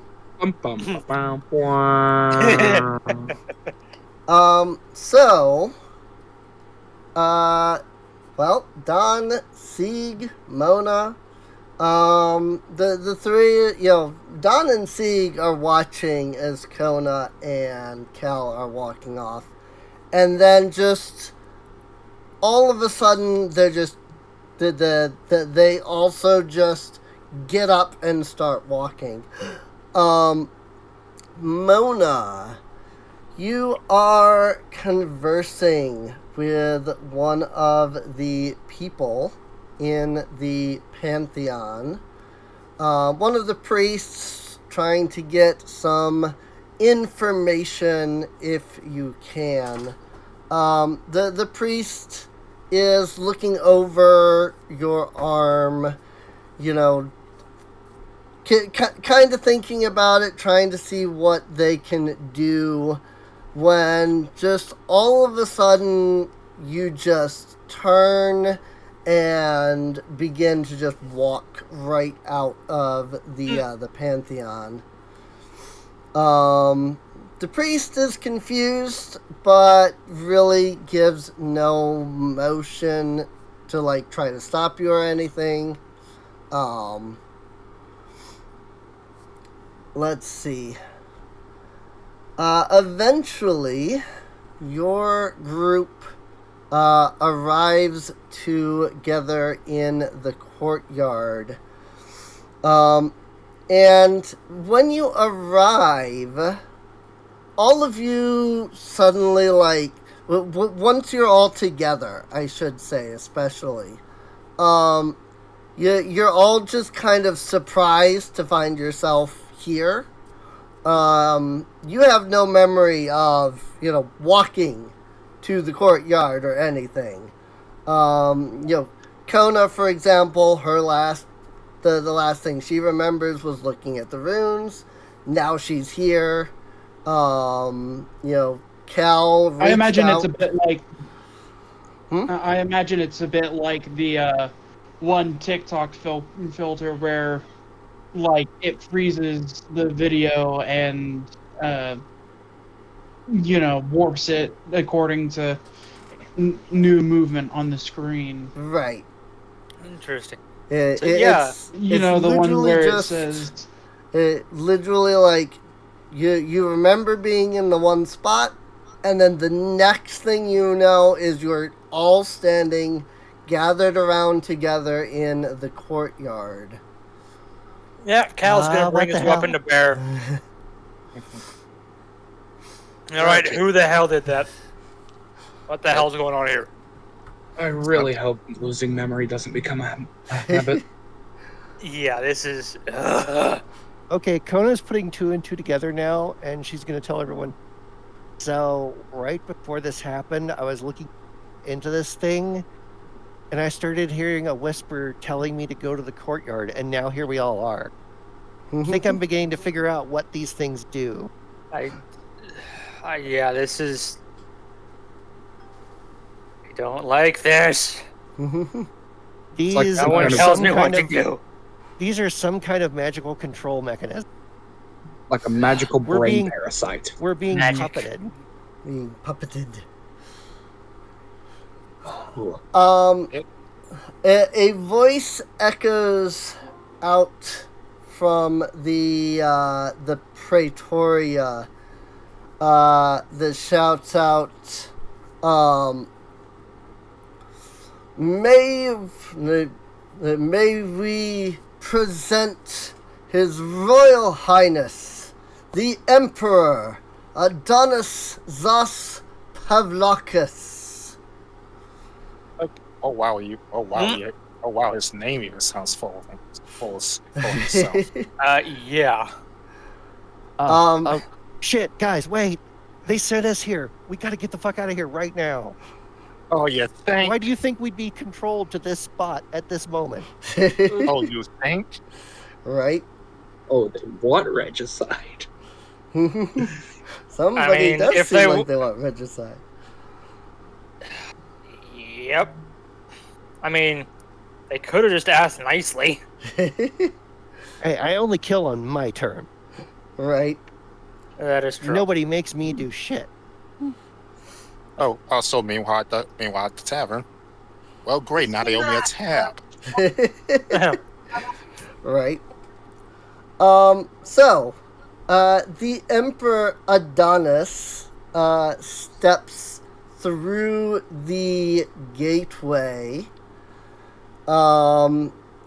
He is dressed in just the most royal, regal, Greek, Roman, whatever emperor attire that could possibly be, If you were to think of like Julius Caesar or something like that, the way that they're usually depicted, like that, he's that's the way he's dressed. He's got the wreath crown, he's got the toga, he's got the gold dripping off him, all that.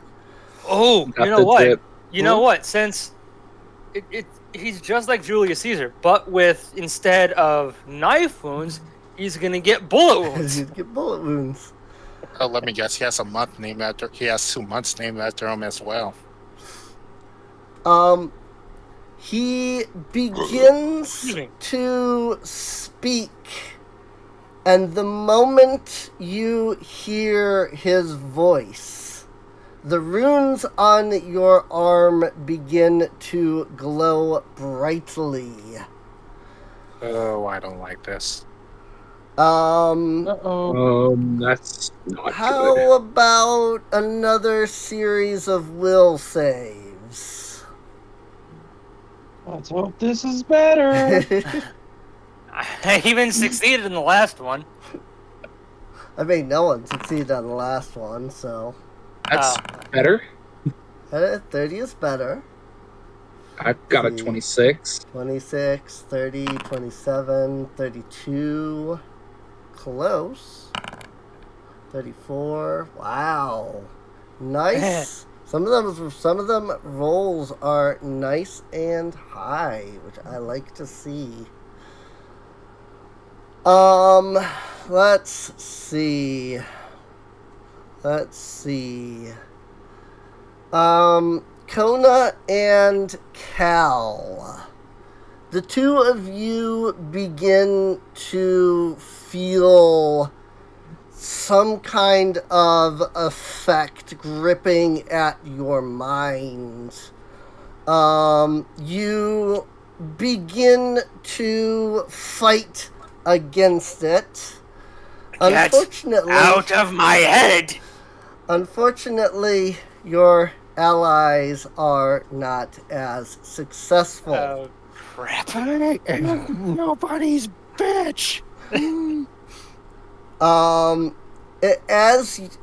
Before your mind becomes fully succumbed, just trying to fight off this control, you witness Don, Mona, and Sieg all erupt into rage as they draw their weapons and shout, "Death to Emperor Adonis!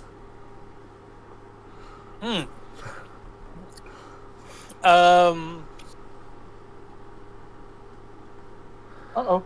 So is I'm- Kona falling under control, or does she still like? So, Kona and Cal are both, stunned 1. Okay. What does that mean? Because you. I think you was did, it? We lose an action. I think. that was. I did slowed, not stunned. I was not zoomed in enough. I have no idea what stun does. So. Let's see. Stunned. You become senseless. You can't act while stunned. Stunned usually includes a value which indicates how many total actions you lose, possibly over multiple turns. Each time you regain actions, such as the start of your turn, reduce the number you regain by your stunned value. Okay. Then reduce your stunned value by the number of actions you lost. For example, if you're stunned 4, you lose all 3 of your actions, reducing you to stunned 1. On your next turn, you would then lose 1 more action, and then be able to use your remaining 2 normally. Stun might also have a duration instead of a value, such as stun for 1 minute. In this case, you would lose all your actions for the listed duration. So. Okay. So yeah, we're basically losing an action. So we for our first basically turn. just can't do anything. Right. Mona, Sieg, and Don, the 3 of you are, as might be clear, under a domination effect. Oh. Because I'm all for domination, but not in this way. At the end of each of your turns, you may attempt another saving throw. I will note that as soon as you shout out death to Emperor Adonis, all of the guards that are standing around, keeping very close eye on the Emperor, immediately draw their weapons ready to defend. They quickly shove the Emperor behind them in order to protect him better. In which the curtain that is in the center of the courtyard drops, revealing a stone statue of Emperor Adonis. The stone statue then crumbles to dust, revealing a large group of about 10 rogues that all leap out from inside of the statue and begin to attack the guards. So who do I fight? Do I fight the guards? Do I fight the rogues? Do I shoot my own teammates? Who do I shoot? I mean, that's something you will have to decide on. Probably would want to disable our teammates from doing any harm. Yeah, trying to figure out something I could do with 2 actions. Right. I know for me, Cal is going to try and non-lethally, he's going to shoot his teammates in the feet. I'm does sorry, your weapon but have a non-lethal trait? Probably not. Because only non-lethal weapons can do non-lethal damage. Well, I mean, I don't think I can kill you with one shot, but at least I can shoot you in the foot. Yeah. Well, no. Non-lethal weapons means that you don't take the -2 to your attack roll when doing a non-lethal attack. So, if you want, a lethal weapon can deal non-lethal damage. You just but take you a take penalty. a -2. Okay. It's actually funny because the reverse is true. If you're using a non-lethal weapon, to deal lethal damage, you have to take a -2. So you could literally kill somebody with a rubber chicken if you wanted to. Right. That said, if people wouldn't mind rolling some initiative for me. Yep. And unfortunately, I can't use stealth, but that's okay. It is unfortunate. It's perception this time. Oh, 29. Mona with a 35. Oh, dang. Wow, Kona with Mona with the 35. Wow. She is ready to kill the Emperor. Or they, rather, I should say. Okay. How is initiative rolled in PF2E? It is perception unless your class says otherwise. So yeah, like Cal, he has since he is the way of the sniper. If he is under stealth, if he's been unnoticed by the enemy at the start of initiative, he can roll stealth for initiative, which would allow him to use one shot, one kill, on his first shot for his turn. Okay. Yep. So I get a +10. Good to know.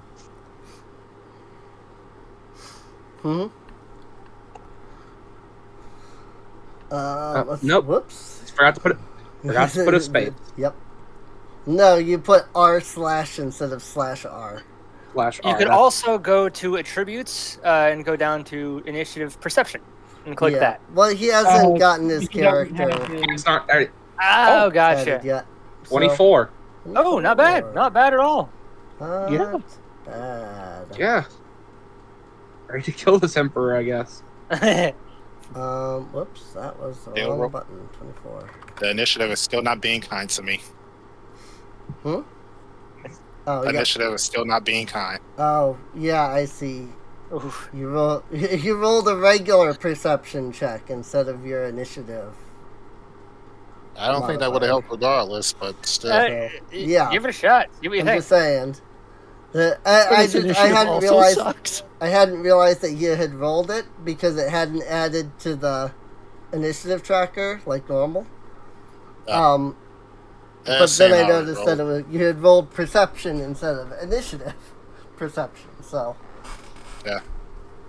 But it doesn't matter. But doesn't Don? Hang on. I mean, he could roll to intimidate somebody once it's rolled. Right. Well, because Don also gets a +2 to his initiative. Not that it means anything, but because you rolled perception, you got 16, but you would actually have rolled 18. So, not that it means anything, you're still at the bottom. Yep.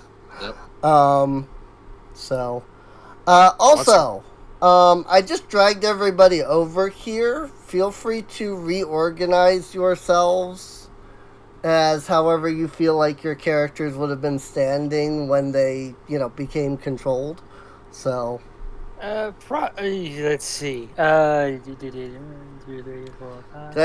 would have been gathered together at least, but I just don't know how you would have been gathered together, So. I'll push Cal back a little bit. Makes sense. I feel since he wasn't. Is weird. Yeah, I think Cal and Kona would be back here together because they weren't rushing forward with everyone else. Right. Yeah, they're like. Mm-hmm. Right. Okay. I feel like War Command would be in the front. Well, I mean, the front is this way because that's where the guards are. That's right. Yeah. I was looking at it horizontally for some reason. I don't know. Yeah. The guards they're up here. So. Yeah, you're right. He'd probably be about right So there. if he's in the front, he'd be up there. All right. Yeah. Well, let's see. Excuse my brain fog. I did just get off of work like a couple hours ago. Good. It's all good. Yeah. Well, you're very perfectly understandable. fine. Work does that. Well, Yes. that worked as It that. do. Well, I So, still have the. I'm still able Ooh. to. What the hell? that's cool. Huh? That's cool. Oh, that's Alright, cool. What the Okay. hell just happened? So, Mona is going to I still got to roll demoralize. Oh, yeah, you can roll your demoralize. My That was foundry a new just kinda. add-on I added, was a thing that pops up for initiatives. Oh, somehow that moved the that's message combat window off my screen. Yeah, I can't see, like, everything is all messed up on my screen. Huh. That's odd. Yeah, it's Yeah, I like the players and like some of the like sidebars got moved up. I see Yeah, it that. actually moved the screen. I can't I interact with anything. no, yeah, everything is just messed Oh up. dear. Yeah. Yes, it is actually. That's weird. Can we turn it? I mean, Can I we can undo it? I can reset the server. You just have to give me a sec to do so.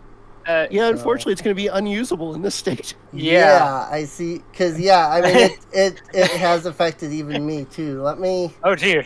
Oh dear. Oh God. let me let me Technical reset. difficulties. That probably Yeah. just closed everything, but that's fine because I mean I meant to close everything. That's some of the issue with add-ons. Unfortunately, is sometimes they are. Yeah, I'd say you might want to disable that one because that one's destroying the game. Yeah, once I get it back open, Yeah. I'll have to actually disable it. And my computer is starting to be a pain in the butt, so I will restart my computer real quick. Okie dokie. Sounds like Okay. a good. Sounds like a good time too. So Mona is going to use an action to rush up. Alright, I still need to roll. Yeah. Well, give us a second because Foundry is still loading up here. Yep. On my side. Yep. That feeling when you install a cool mod and it's like, oh, my game's broken. Crap. Yeah. Let's see, which one was that? That is the Your Turn, which it does say that the last time it was verified to work was in an older version of Foundry. Interestingly, there was an update, but it still says it's an old version. So I think I have to actually get into the program. Like I have to load up the world and then disable from there. So I have to do that first. Like I have to load up everything before I can disable modules.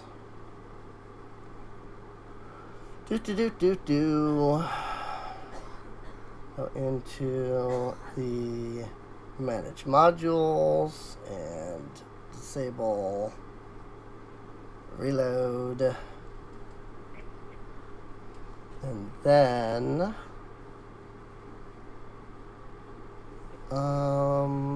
now the question is, how do I get OBS to reconnect?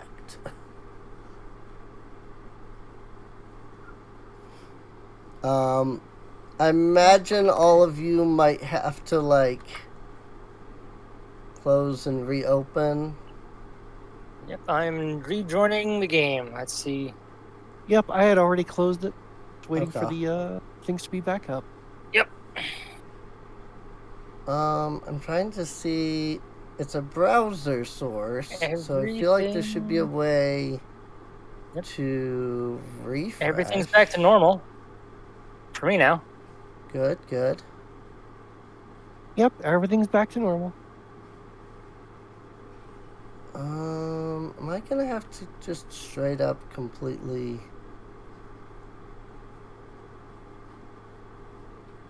when scene becomes active. Let's try that. Oh. Yep, okay. That fixed it. Just telling it to refresh. Now back to researching what Kona could do to disable allies without harming them.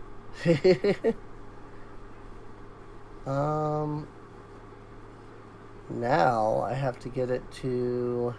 There it is. Because now I have to get it to join the game session.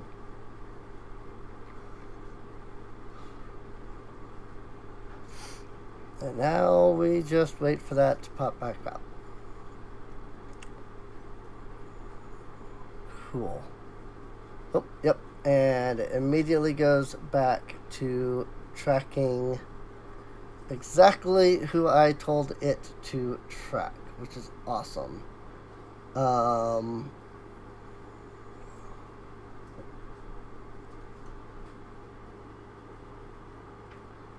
Okay. Alrighty. Yep. Alright. It is back up and running, so. Cool. Really? Sweet. So, do I get to roll before I go or after I go? At the end of your turn. Okay. So, I'm guessing that this fucker wants me to run up. No, Mona, don't! Run up and attack. Don't make me do this! Guys, snap out of it! Come on! Don't make me put you down! I mean, looking at my luck, I don't think they'll even have. I don't even think they'll have to worry about me. Okay. I'm going to spend another action to extend my fighter's fork. And so now it has 10 feet of reach. Going to use Dragging Strike. Okay. Jeez. Let's see. Make a melee attack. You're going all in on this mind control stuff. Hey. I'm not going to metagame. I'm not going to... No, I love it. That's called damn fine role-playing. Yeah, it is. Right. Oh, yeah. I like it. Aim your weapon, make a melee. Okay. Alrighty, so make an attack. Let's see, 22. It's against guard 2. Against guard 2. So. That is a hit, actually. Because that is their AC. Sweet. So, he's going to take damage. Let's see, guard took 12 damage. Cool. Is my sizer smaller? Off guard. So, end of my current turn. Okay. Yep. Move it 5 feet towards me. Yeah, I'll do that. I'll move it 5 feet towards me. Alrighty. He will get dragged towards you. And he's... Let's see. So he becomes off guard, right? Yeah. Oh, the creature is off guard until the end of your current turn. Oh, okay. And with that, Mona steps up next to the guard. Okay.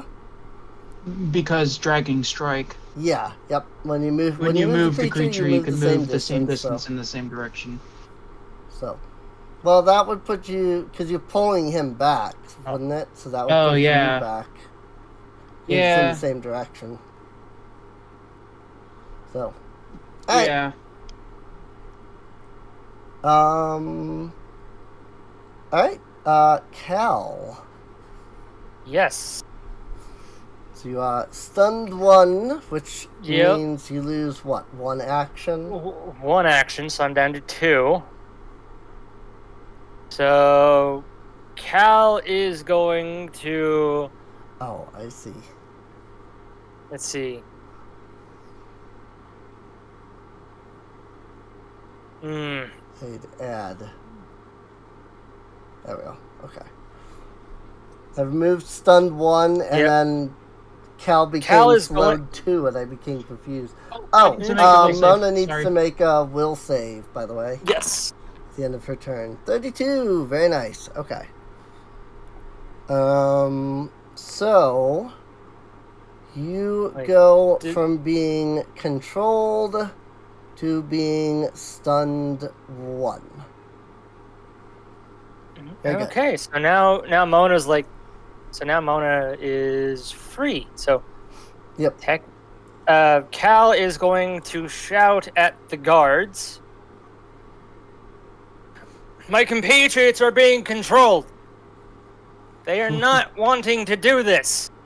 And Cal is going to go up to Don, and he's going to slap his face with the barrel of his gun. Okay. Give him a good old slapperoonie. Yep, so I'm guessing that's going to be a melee attack. Yep, melee strike. Melee unarmed strike. Well, not unarmed since you're doing it with your gun. So, but yeah. Yep. Melee, whatever you have available. So. All right. Does that hit? 34 on Don. Oh yeah, that's it. I rolled this one. There it is. Wait. Right. So, did you roll a flat d20? Oh yes, because he's concealed, so you have to do a DC. Oh. To just roll a flat d20. It's a flat check. Okay.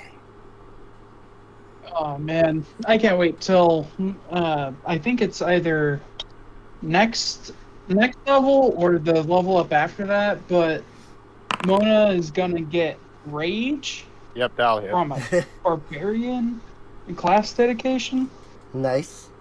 Nice. Yep, 18 will hit. So 8 damage. Good.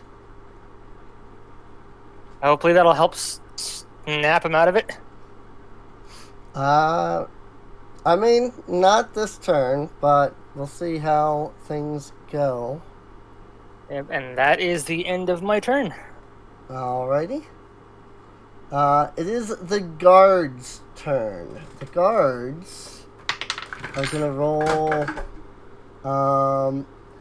In fact, I did shout to them, so. Yeah, I was just gonna say, have Cal give a persuasion check, maybe.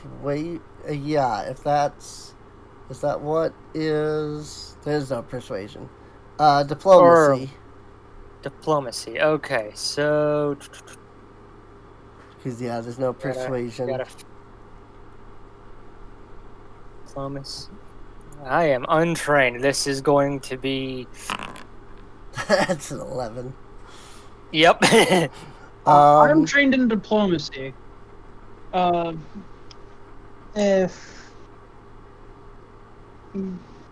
y'all need me to. Mm-hmm. You know. I mean, considering you did just attack a guy, you're gonna have a hard time. You're gonna have a hard time. Well, let's see. So guard 1 is gonna step up to Mona here.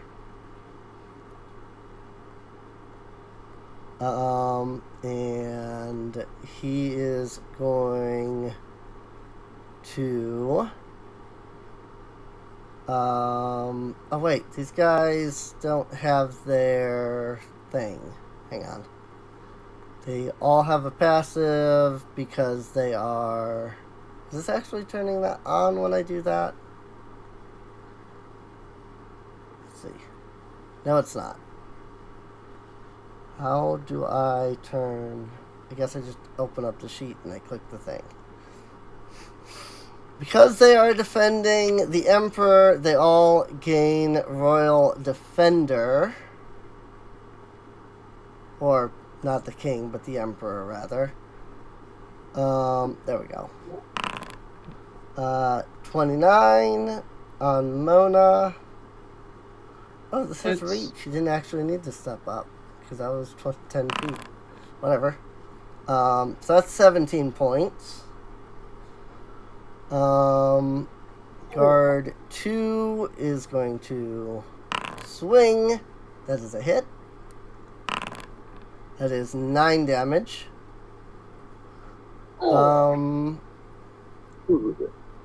Guard 2. I'm used to only, monsters only having like one attack, so I'm like, do I have him like attack again? Because he can. Take that map. There it is.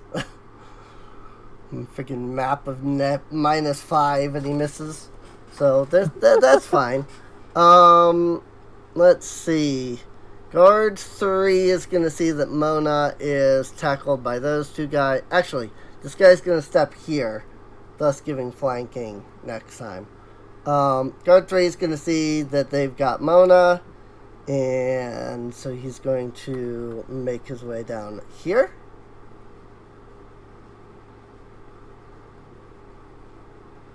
And swing. That is a... that is not at Mona. What the... Let me try that again. Come on. Give me the things, please. Thank you. Alright, okay. That is not my AC, I will say that. Right, yes. I haven't been able to add it. My AC is 24. Your AC is 24. I can... maybe I can add that real quick. But it's not... Cause... Oh, that's right. AC actually is like... You can't add, like, AC on here. You have to actually add the freaking stupid... armor? Yeah, you have to actually add the armor and stuff. I can't just type in a name. So what was your AC again? 24. I'm wearing scale mail and I'm trained with it. Okay. So 18 is a miss in that case. So...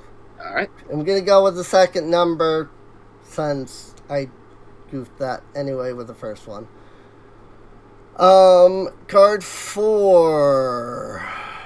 What is these guys' move speed? 25 feet. Okay. That's fine because 25 feet of move is still within range because they have reach. So, swinging it down. That's a critical hit. And let's see, Don got hit by Cal, so therefore that has disabled. Yeah, the concealment's gone already. The concealment for this turn. So 20 damage. And I don't think guard 5. Yeah, nothing's within his 25 feet of movement. I guess he'll go at Mona because literally the only one he can reach. So wait, Mona snapped out of it and they're still attacking Mona? They have no idea. So the guards have no idea that Mona has snapped out of it. So I yield. Okay, 10 points of damage. Ooh. Let's see. Sig. It is your turn. Okay. So what I'm going to assume is attacking this guard. What he's going to want me to do is expansive spell strike. Okay. With vampiric mist. Oh. Alright, so roll to hit. Going to be offense. Okay, it's going to be. Mm-hmm.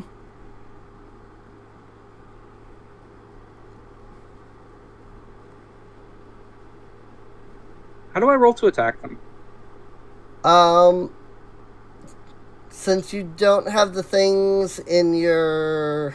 Just public token. roll it, I assume? Hmm? Just public roll, I assume? Yeah, just the same kind of way that you've been doing it with the standard public roll. Slash roll, right. /R, and then 1d10, 1d20 plus whatever your attack Plus roll is. 13. 21. So 21. 21 is a miss. Then the spell fizzles. Oops. Rip. Oh. Yeah. Rip. Oh, Nothing. You still have one more thing. Or did you step? I did not. Did you move at all? I did not. That's still. Was that a 2 action? I believe Spell Strike is a 1 action, but you can only do it once per turn anyway. Right. Okay. Yeah, but you still have 2 more. So I can still just normal attack if I wanted to. Right. Yep. I do believe it's going to be. You just have to factor the multiple attack drop, which I think is it's -5 then -10, right? Yep. The map multiple attack penalty. Unless you're a fighter who gets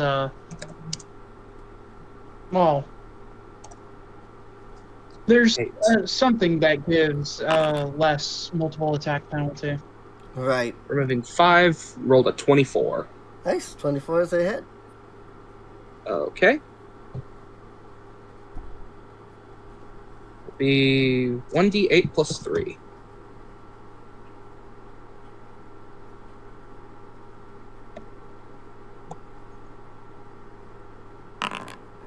There we go. 5 damage. Nice. And then third attack, -10 will be -10 total will be +3. So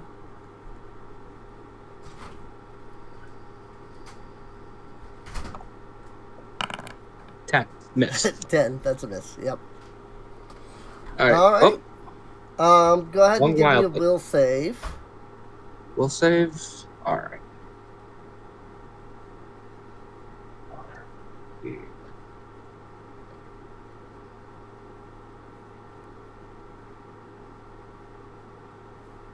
The nice thing about being a fighter is that I even at a -10, I get a 20. +9 to attacks. +9 is good. Unfortunately, 20 on a will save is not enough to beat the DC. Unfortunately. Oh, that's where my turn ends. All right, Kona. So Kona loses 1 action, right? Yep, I believe it's something like that. So, reduce the number you regain each time you regain actions. Reduce the number you regain by your stun value. So yes. Yep. You regain. Okay, so I have. So you get you have 2 actions. Yep, 2 actions. So what Kona's going to do is use 1 action to step up here, and then 1 action to try to bear hug Dawn. So what is Dawn's fortitude? Fortitude DC. So 10 plus his fortitude modifier. Also, Gunner's probably muted. His modifier is a 15. 15? It's going to be 25. Okay. So now I have to do athletics against that. Yep.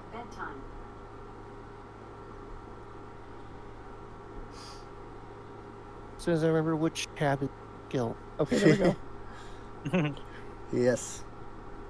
Yep. Under skills as opposed to attributes. Even though they both list the same thing. 30. Okay. So that does beat Success. 25. It says your target is grabbed until the end of your next turn unless you move or your target escapes. Cool. So she's just holding Dawn back, like, no, dude, this is not the time. All right. Yeah, he's just clawing and yowling like an angry cat. All right. Yep. So you're grabbed, which also makes you off guard and immobilized. So, and that brings us to Dawn's turn, I assume. Yep. So, all right. So I guess what can I do when restrained? It says you can roll to escape, and I'm reading the rules for that. Right. Yep. Okay. You attempt to escape from being grabbed.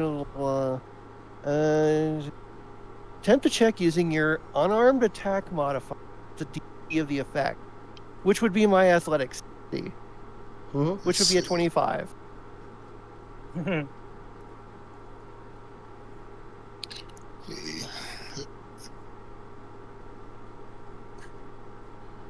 see if you attempt to mitigate. Let's see.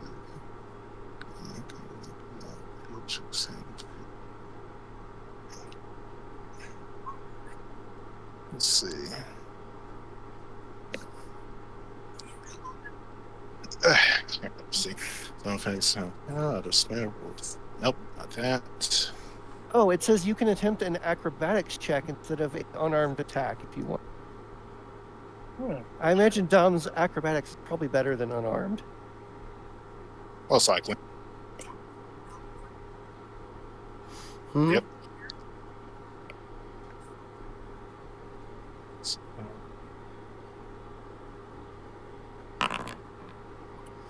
Nope.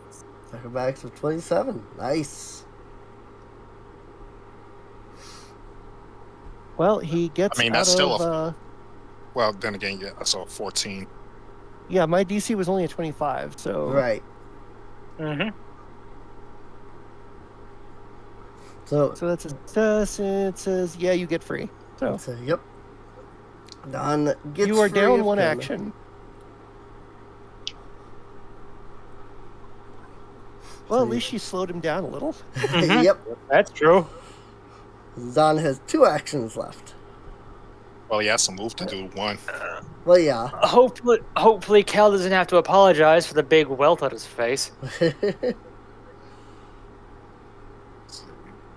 Kills a strike, so that's 1.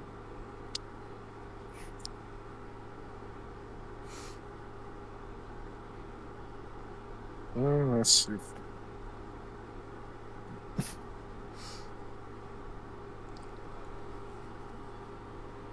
Oh my gosh. I don't know why I just yawned super hard out of nowhere. That's what I was I imagine that doesn't hit. 24? Yeah, 24 hits. It hits? Yes. Huh.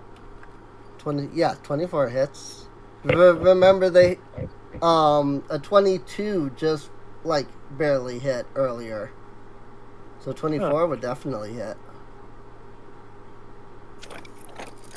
Yep.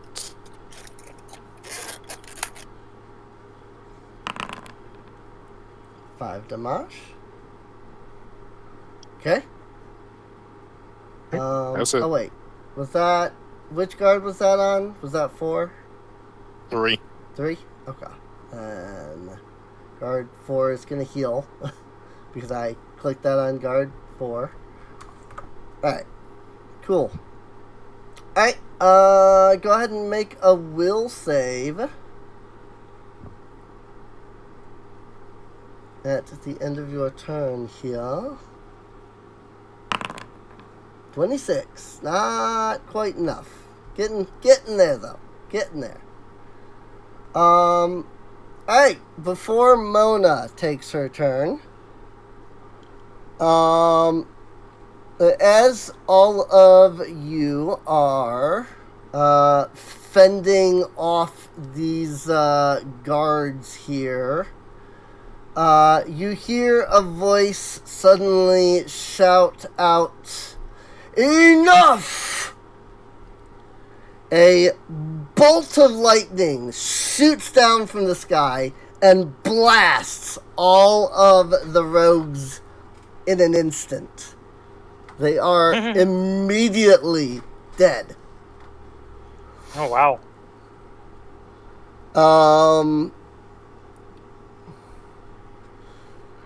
You look up towards the Praetoria gates to see an elderly man, probably in his 50s to 60s, dressed entirely in like arcane robes.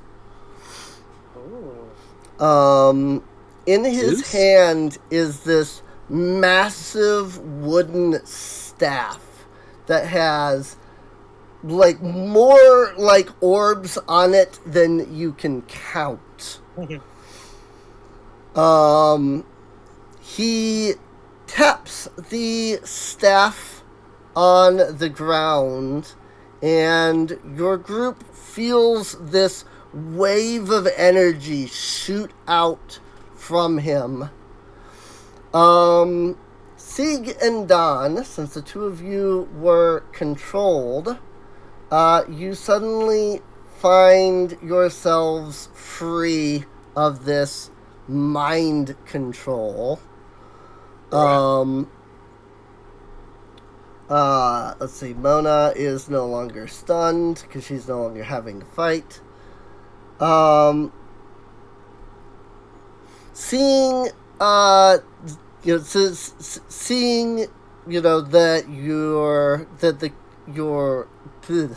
the control has been removed from all of you, he speaks out to the guards and says, "Halt your spears."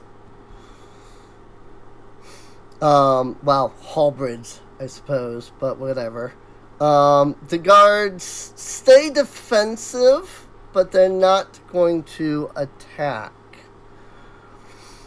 The wizard takes a few steps forward, and says, "Now then, how about we all calm down for a moment, shall we?"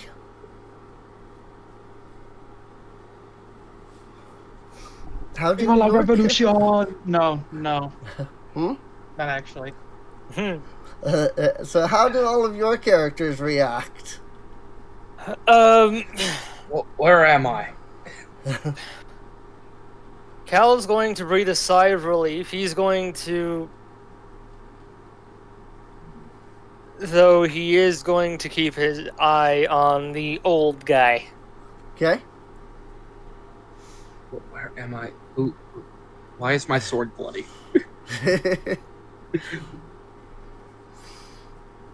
You were controlled. Shit, that was a close one. Tell me about it. My head. Don will get up from all fours. Okay. I think it's safe to break encounter in that case. Let's see. Seeing, Mona is actually going to go around and start doing medical aid to everyone that was affected in the surprise attack. Alrighty. Seeing that all of you have indeed become calmed, the wizard is going to speak up and say, I am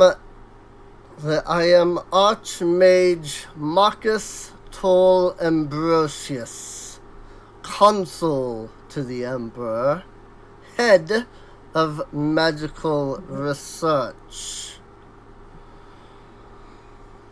What all of you have just experienced is some form of mind control, most likely caused by those marks.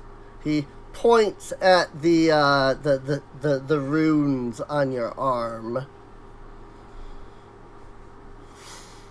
Oh, it's definitely caused by them. They're able to transmit instruction. Mm-hmm.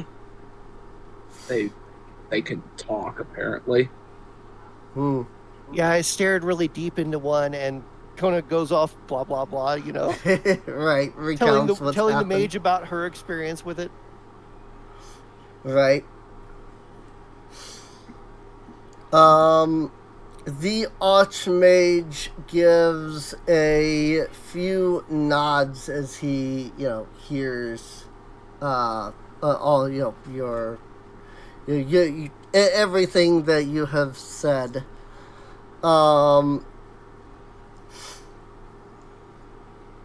He turns to the Emperor, who is standing not too far away, still behind a couple of guards, that were helping to defend against the rogues that had jumped out of the statue there. The Archmage speaks up and says, I will need to examine them further, if you have no qualms about it, Your Majesty. You see Emperor Adonis look at the guy almost with like a scowl. It's very clear that he just wants your heads. Because you did, after all, try to kill him just now. However, my party did. I did not. Well, yes, yeah, we didn't. I should say, towards those who are actually under control. You can see that that's his feelings. So he kind of gives this scowl a bit. But then he grabs his cloak, grabs the cape on his outfit and flicks it as he, does this big, dramatic turn and says, "Do with them as you want, Magus." And he's then going to turn and march into the Praetoria. The Archmage looks to the guards and says, "Leave them. I will handle them from here." So these guards are going to suddenly disappear. No, but they're gonna, yeet us out. Head back to their duties, basically, The Archmage turns to your group and says, "If you would follow me this way."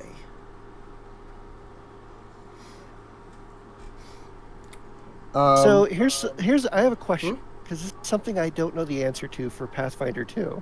Okay. 5e has a rule for collaborative spellcasting. Does Pathfinder 2 have anything similar? Collaborative spellcasting. I don't know. Rituals? Like, Kona would be wanting to work with the Archmage to, cast a joint Dispel Magic and see if we can overpower the thing.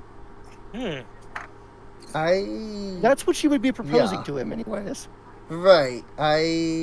My answer is I have no idea, because I didn't actually know that 5th edition had even that, so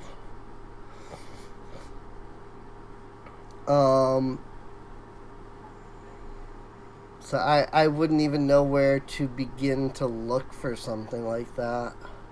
Basically, if you're both casting Dispel or something, it would count as the help action, so one of you would be rolling with advantage. Okay. But I have no idea what the Pathfinder 2 equivalent is, so. Yeah, I mean, I know there is a help action in Pathfinder. Does it work the same or differently? So I have you no roll. Let me see. I'm trying to remember what it was. Because I remember having to look it up recently. Oh, it's aid. They call it aid. Yeah, they call it aid. But it's like a +1 circumstance bonus.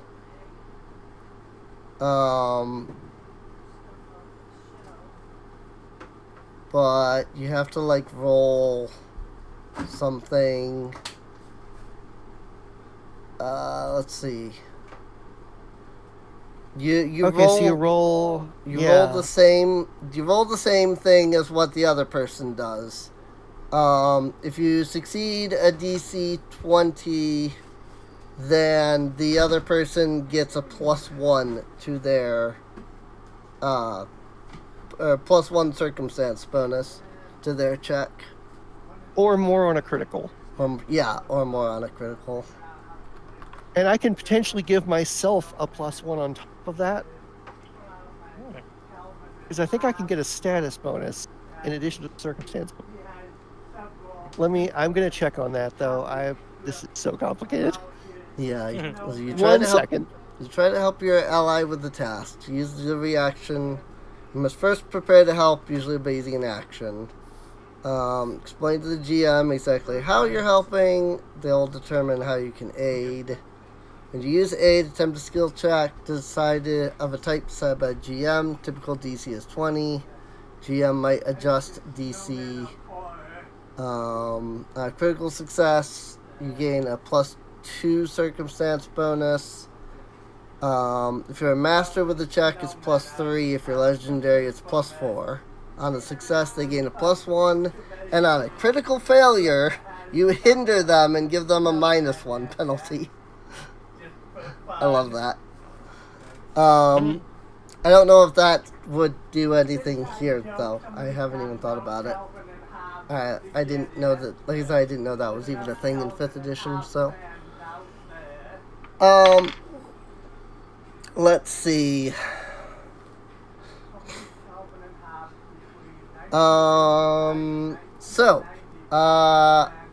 Are your characters planning to follow the Magus?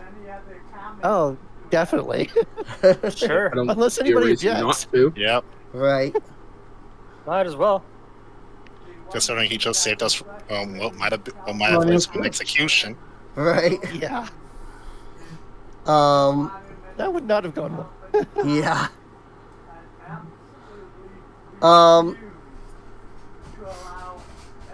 Before you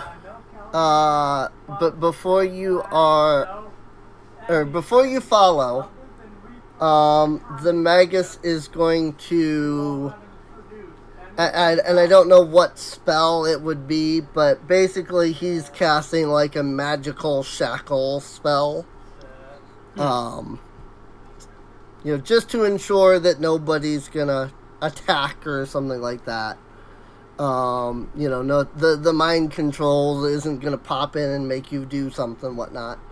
Yeah, it's understandable. So he's gonna, hit everybody with a quick shackle, magical shackle of some kind. I'm sure there's a spell like it. But I don't know what it would be. Since we're all consenting to it, don't worry about it. Yeah. right. We don't need to get that specific. Right. You are you are taken into the Praetoria, into the castle itself, where you are led through the passageways until you arrive at the wizards. They're at the Magus's laboratory, I guess would be the term. Study, something along those lines.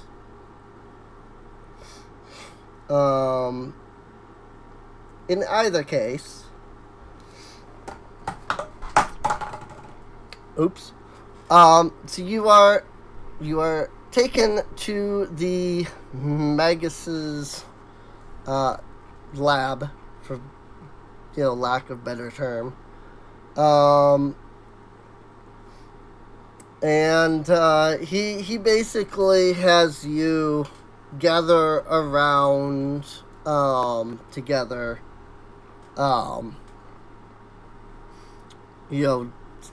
Sits you down, has gather together, sits you down, that sort of thing. He spends a few moments examining each of the brands themselves. Or each of your, each individually of you as he's examining your brands, rather.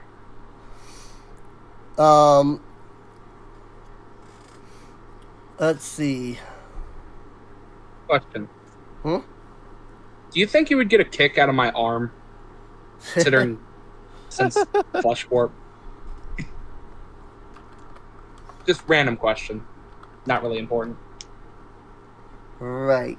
Let's see. Interesting. I mean, he'd probably take note of it, but his focus is more on the actual brands than, anything else. I'm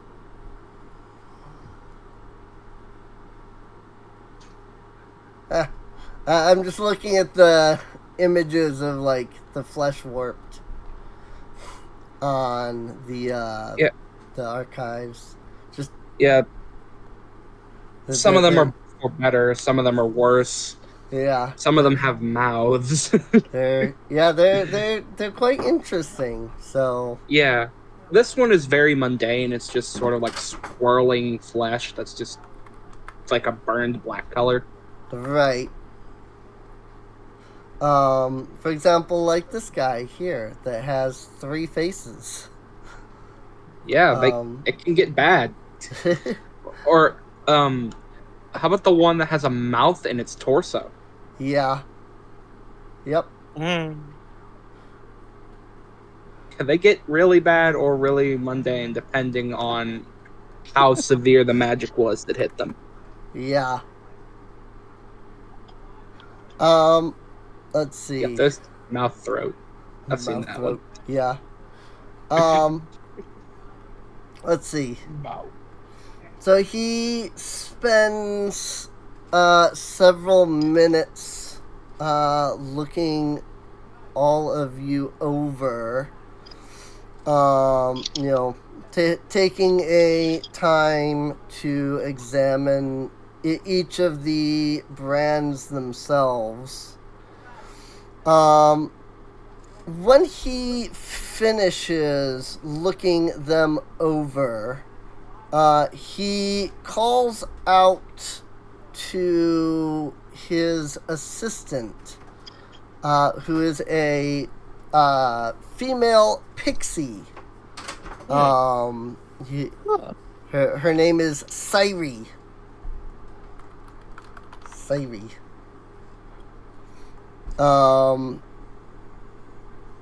So he calls for his assistant Sairi, and she also takes a chance to examine them.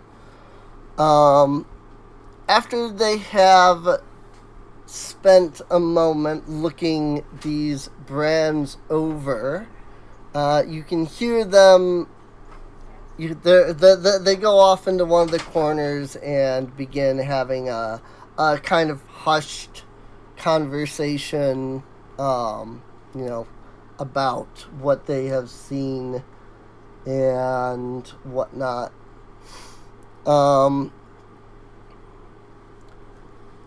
After a few moments of this, Sairi flutters over and she snaps her fingers to cast Detect Magic.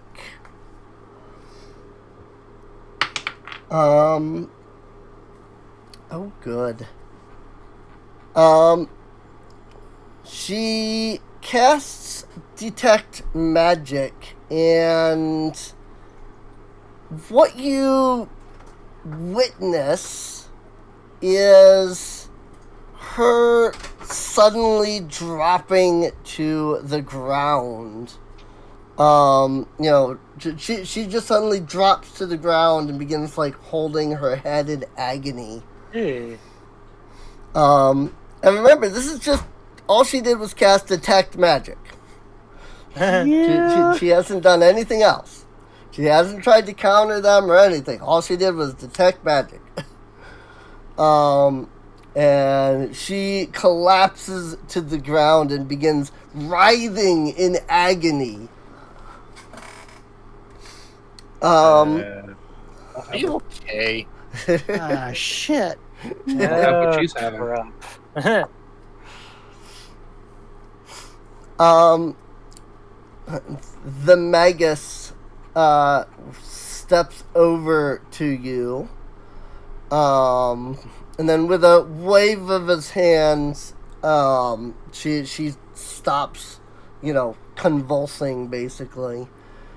And he looks at all of you and says, "These are a most unfortunate type of magic. They are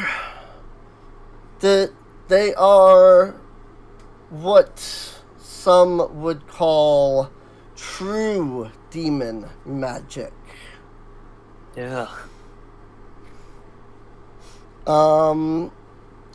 Anybody can roll an Arcana check on that term if they would like." Cal's not gonna bother. Yeah, neither would Don. Okay. Sieg will. Okay. Said Arcana, correct? Yes. Arcana. 18. Nope, 18. probably nothing. Alrighty. Well, Kona can tell you. So, before I go off into this tangent, are you familiar with high magic? High magic? Like high the magic. Very powerful magic from like high elves? Yes. Yeah, I did a little bit of research into it whenever I was searching like spells above 9th level. Right. So for those not familiar, the idea is that before Mystra in the D&D universe became the goddess of magic, elves could literally take the spell weave and like turn it into things. And unlike magic where you're like manipulating the weave a little bit and you're like doing minor things, this is literally like 10th level, 11th level style, like permanent magic sort of stuff. Oh, dang. That's what high magic is. High magic is responsible for a lot of things that have happened in the D&D verse. If you're ever interested, Mr. Rex on YouTube. Oh, yeah, I know him. RH EXX? EXX, Mr. Rex. He did a whole video on like the history of the Forgotten Realms. And one of them is the rise and fall of the elves, where he talks about, yes, look, the elves came into the world, basically used their high magic to reshape everything and do these crazy, ridiculous things, But basically, it is magic that is beyond the scope of standard magic. It, it's beyond even like a wish spell or something like that kind of thing. Yeah. If I'm correct, the highest level spell ever cast was 14, and it was Karsus's Avatar. I believe it was 13. Yeah, it was like 13? It was like 12 or 13, but yeah. Okay. It's like 10 is war or continent, 11 is world, and then 10's it goes up in power, but 13 was him literally trying to become a god, the god of magic. He literally transformed into Mistra. Which then killed Mistra and killed magic. Right. Yeah, killed magic. So the new goddess took over and said no more spells above 10th or above 9th level. Above 9th level. And as it stands, because elves do not use spell levels, right? They can bypass that. Yes. Yep. Because high magic. It takes a lot of hells, but yeah, it kills a bunch of them too. Yeah. Usually. Oh yeah. So with that out of the way, the idea that I'm getting at when I say true demon magic is very similar to high magic. It is this above 9th level, ridiculously overpowered, type of like obscene spell level kind of thing. And so basically what Magus tells you is that the brands that are engraved into your arm were done using true demon magic. They are not something that you can cast a dispel magic at and just boom, it's gone. Yeah, Kona was already running the numbers in her head, and she's like, yeah, unless you could do better, even if I did everything perfect and everything worked exactly as I wanted, best I could do is maybe 8th level. Right. To put it as the campaign module says, you would have to cast a 10th level version of Dispel Magic. And even then you would still have to succeed at a DC of 30. So... it's a bit of an undertaking. And even after successfully casting a 10th level Dispel Magic, the counteract effect can only remove a portion of the brands. It would take 20 castings of Dispel Magic at 10th level, all successfully, to remove the brands from one person. So, yeah, there's no way in hell. Yeah, these things are insanely powerful.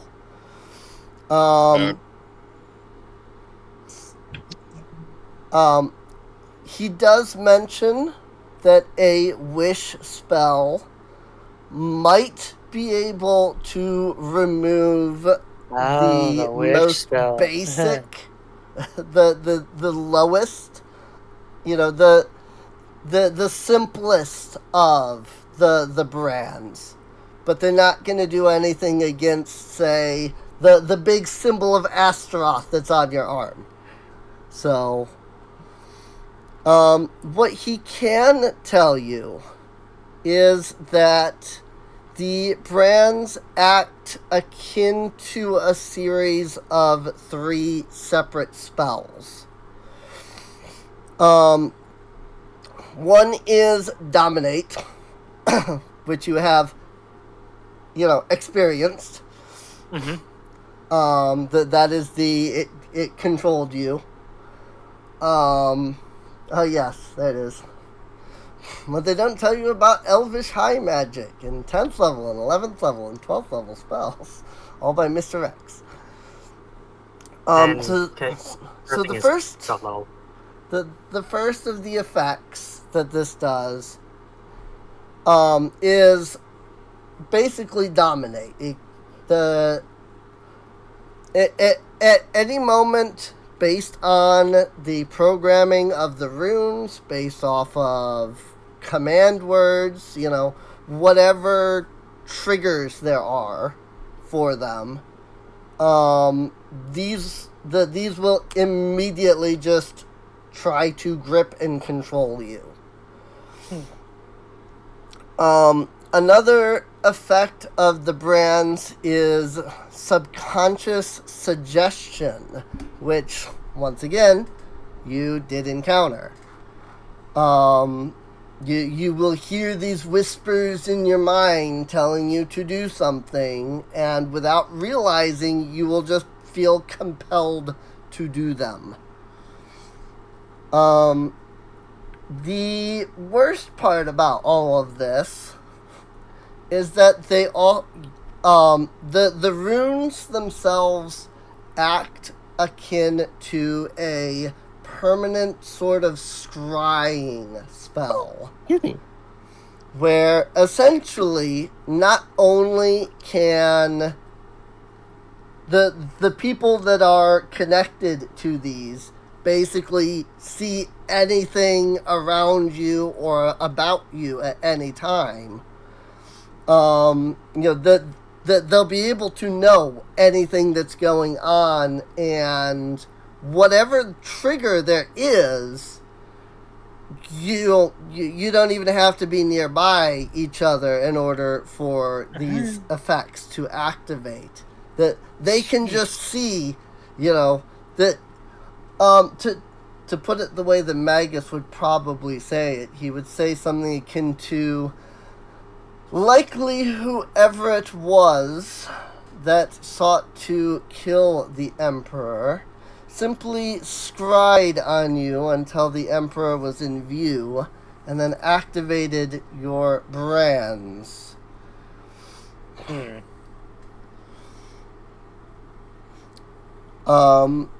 There is one way to remove them. However, this method is not the safest for you. Let me guess, cutting off our arms. No, actually. No, that wouldn't work, actually. Yeah. Oh.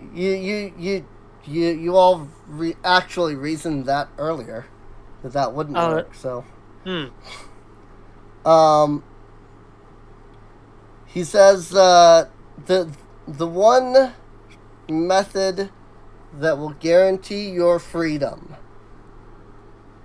is to kill the people that you are under the control of. Oh, hell yeah, I'm all about that. Of course. Yeah, I'd say like a death wish. Of course, this does run risk because they will know that you are coming.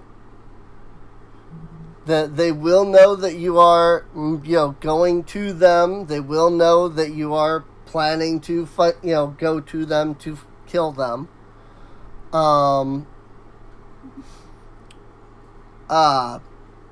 But should you take care of each of the people that have bound these brands to you, once that person is dead, the brand itself will no longer be tied to anyone and will naturally, wipe itself out. There's a better word than that, but basically it'll go away once they're dead. Obviously, the biggest and most difficult one is that one of these, part of these brands are very clearly connected to the demon lord Astaroth himself. The one who gave us the death curse. Yes. Well, I mean, Magus wouldn't know about that, but I, as the DM, can say yes.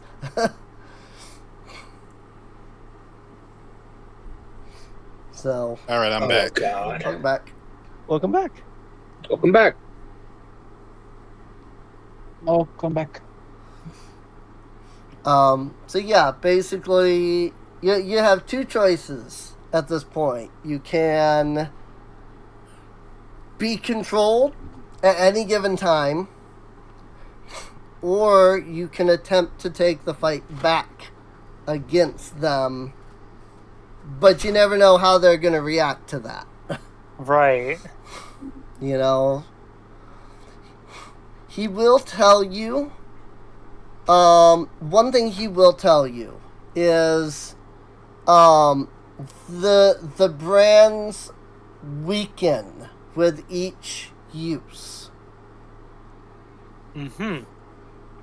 They'll never weaken to the point where they're completely gone, but they will, now that you've had that initial use on you, the next time that they attempt to use it on you, it's not going to be as hard to resist.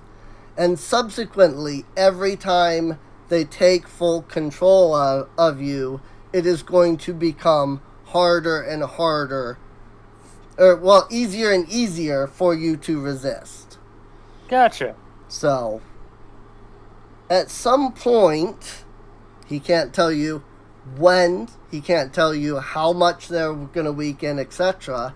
But he can tell you that at some point, the brands will become weak enough that they will that you will be effectually able to resist them without issue. But he doesn't know if that's within the next 20 uses or the next 1,000 uses. So,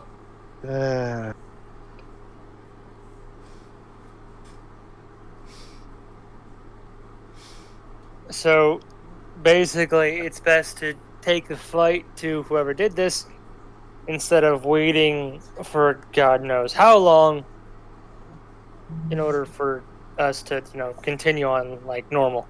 right. Well, who knows? Maybe on the way up there they keep trying to take control of us, and it actually drops off a bit to where we can resist. Maybe. Right. It Also would be true. nice. Because Kona and I got lucky. Mm-hmm. Pretty much. Yeah. Well, the fact that you two either got lucky or were strong enough is good. That shows that we can resist at this point, at least some of us. Yeah. Mm-hmm. Well, So, I mean, I'm more geared to resist this ship, but even for me, it was a heroic effort. That, and I just don't like people telling me what to do. right.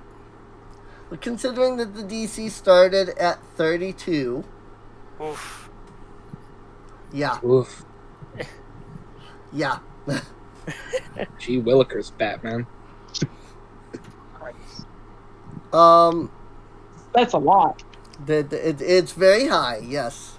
But that's the point, though, is that it's supposed to start ridiculous in a hope that the characters will end up failing the first few times. But as you progress, you realize, like, oh, look, they are in fact weakening, Oh, now it's a DC 26. Oh, now it's a DC, 20, And not necessarily the amount that it's going to change by, but still, Right. But yes, the reason that there were only 2 people that resisted was because Kona rolled a 34 and Cal rolled a 32, and Meets it, beats it. yeah, meets it, beats it, so therefore he succeeded. Just barely. Literally even 1 point less, but meets it, does beat it, so. Yeah, if I hadn't have succeeded, that Emperor would probably be dead. Right. 'Cause he'd have a bullet between the eyes. I doubt it. Every don't know. takeover lowers the DC by 0.000001. Oh god. That would be insane. So with that said, the Magus, having explained all of this, the Magus reaches into a pocket in his robe and pulls out a small patch, a seal, and holds it out to you. He says, "Are you familiar with this mark?" I can tell you, being that none of you have ever been to Eritani before, nobody would know what that mark is. So, your character, there's nothing you can roll. It is a straight up, your characters will have no idea. Yeah, Cal is just gonna look at him like deadpan and was like, "Do you think we would know this?" No idea. Not sure what to think about your funny symbols, Magic Man. He says, "This is not a magic symbol. This is the mark of the Stonemasons Guild. These were found..." Bunch of stoners? The Freemasons? These were found... That's what I was thinking. Yeah. He says, "These were found on the bodies of the rogues that leapt out of the statue. As such, it leads us to believe that those who wish the Emperor dead are the Stonemasons Guild themselves. They do, after all, have reason to dislike the Emperor." Yeah, they didn't get paid. Right. So why did the Emperor not pay them? That's the question. They pulled a bitch. Better have my money. Well, I mean, I assuming you are asking that in character, so... Yeah, I mean, he is the Magus to the Emperor, so... Right. Cal would be like, so, okay, maybe you can tell us why the Emperor didn't pay these people. So, the Magus will tell you... Emperor Adonis did not pay the stonemasons simply because he believed the debt to belong to his fathers, and therefore he had no reason to honor the debt after his father's passing. To say that Emperor Adonis is anything but arrogant would be too kind. Yeah. He is truly one of the worst emperors Eritani has ever seen. Then why serve him if you are of this opinion? He says because he says how do I want to word this? Basically it's a matter of succession.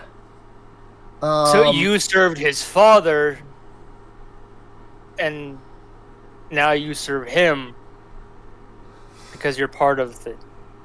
I think it's more like he serves the throne, not the man. Right. Ah, okay, yeah.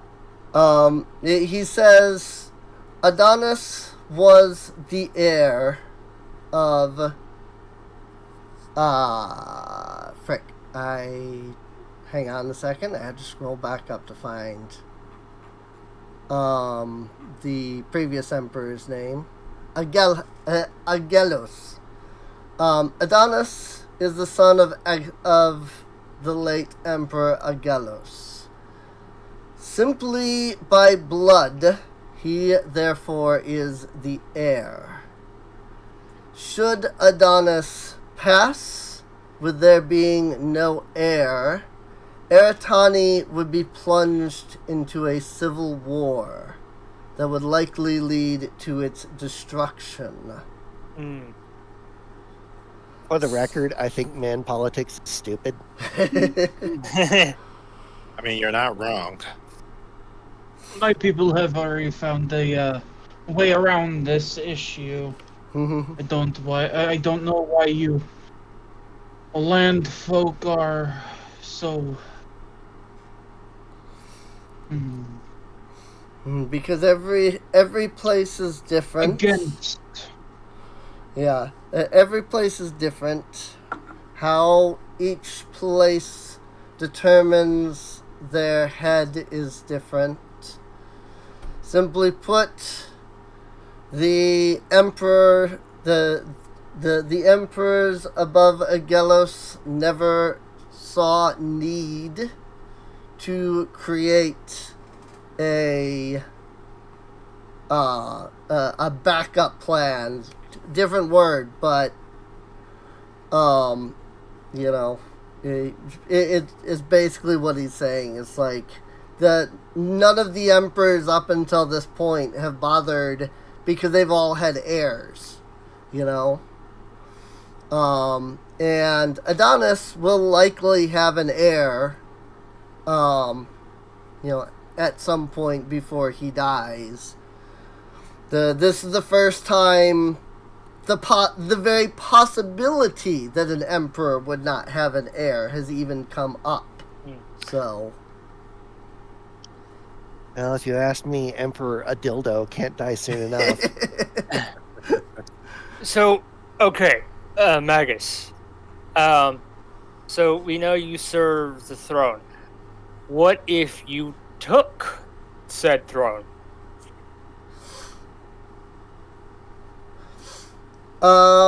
He says... Is that off the table?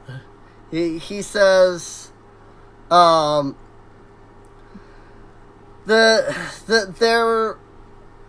if he were to attempt to take the throne, you know, if he killed Adonis and attempted to insert himself as king, or emperor, rather, it would be the same as anything else.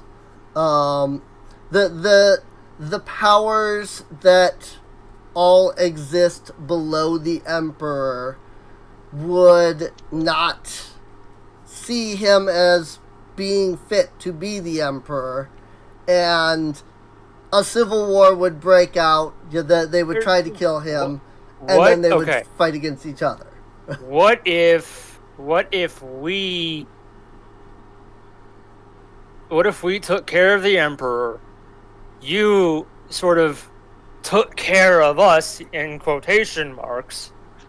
That way, the public and the powers below could see that you are a just and capable leader. I am not faking my own death. The Magus would... And I will not cause war between my people and theirs. Yeah. I'm just trying to find a way to where we could, like, safely dispose of this dipshit and, right. you know, not cause mass destruction and panic. Right. I mean, I'm still proposing the option that I could make one of his own people potentially kill him.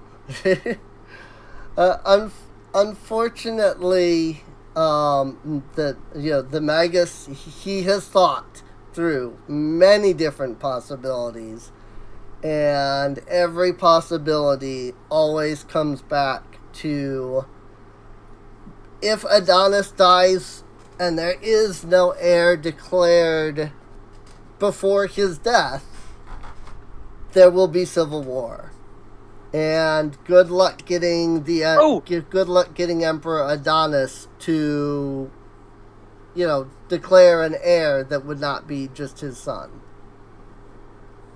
Well, there's. What if we could find a way to give the. We have the mark, correct? Right. What if there was a way where we could give the mark or create a similar mark, give it to Adonis, that way we could control him to then once we have control of Adonis, have Adonis make Magus his heir. Then we can just have Adonis strangle himself to death. Wow. Wow. I mean, Sounds like a lot of hoops to jump. First off, that sounds like a lot of work. Second off, domination magic cannot force somebody to do something that would be deadly to them. You can't force somebody to off themselves with domination magic, no matter how powerful it is. Like speaking in like DM terms, especially. Let's see. Now, self-destructive. That's what I'm looking for. Here's the thing. Let's say you're dominating someone, and you have them walk 20 feet. Well, there's in 15 feet there's a cliff. Right. That's called technically you're not. That wouldn't work. That would. You would need to. Danger. That would still be considered. You would need to make them not think the danger is there. Right. That would still be considered obviously self-destructive, as the rules state. So, you take command of the target, forcing it to obey your orders. If you issue an order that is obviously self-destructive, the target will not act. So Kona has been thinking about this a lot, and finally she speaks up again. She's like, okay, so what if we, instead of killing him, because, if dies, civil war, right? Right. What happens in this country if the emperor is exposed? Is it exposed to what? Or is exposed?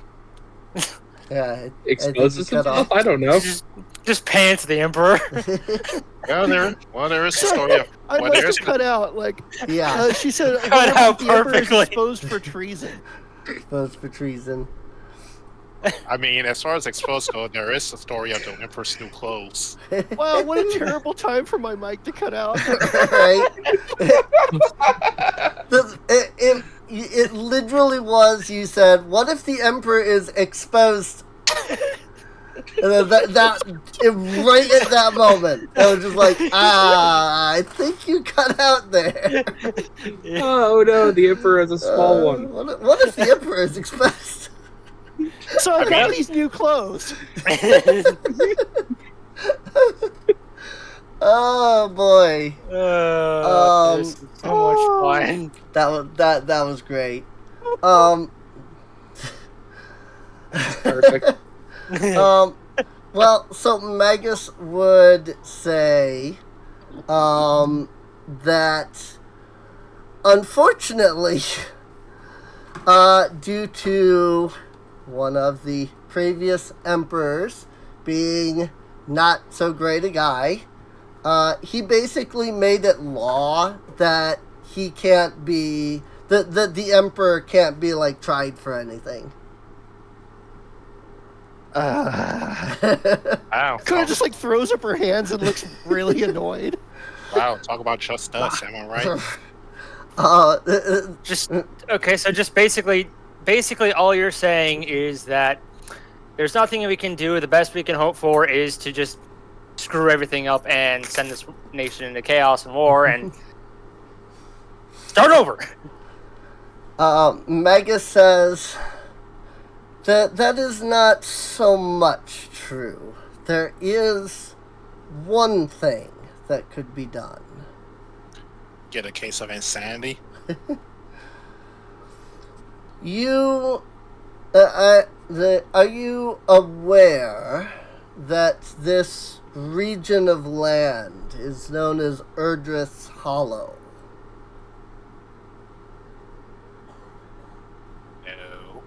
No. What's the significance of that? He says Irdrith herself is a very powerful, very ancient dragon.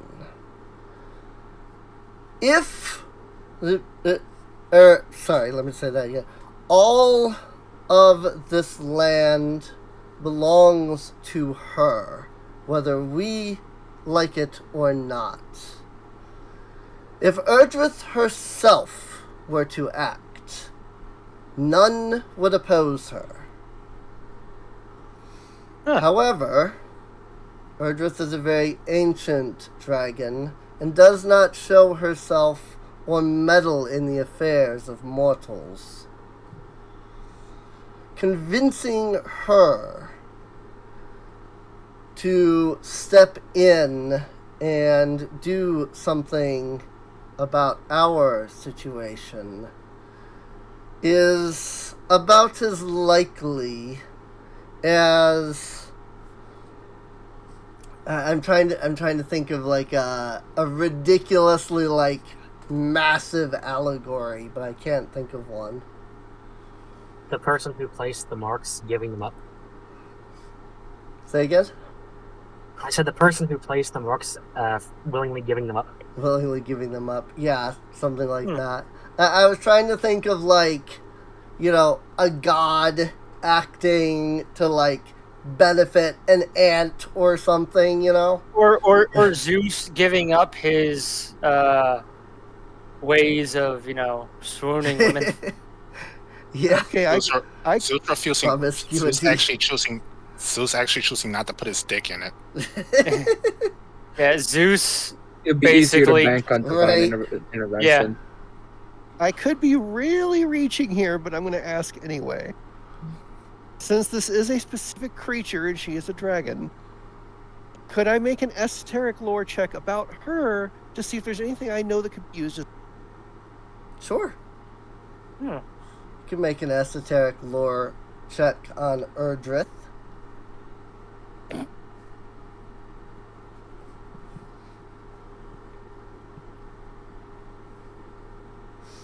Like, does she have any crushes, favorite toys? Like, Right. Is one of them a bad dragon? 27.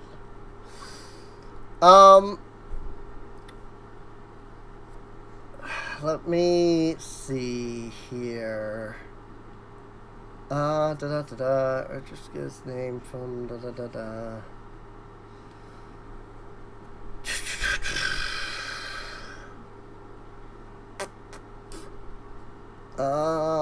I actually wrote down a lot of information about Irdrith. I'm just trying to remember where it was that I wrote that.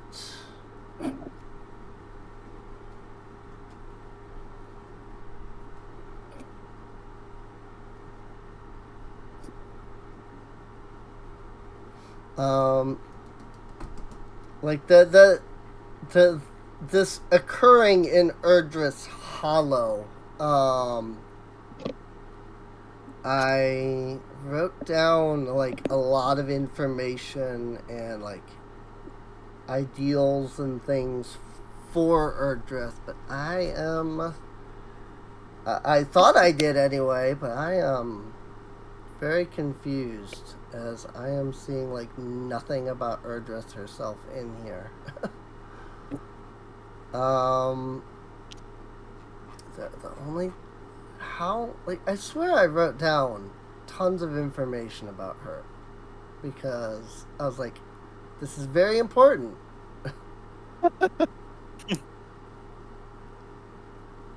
But she is mentioned in 3 lines so far. And it's all just like, by the way, she is there kind of Does stuff. Irdrith prefer ketchup or mustard on her hot dogs?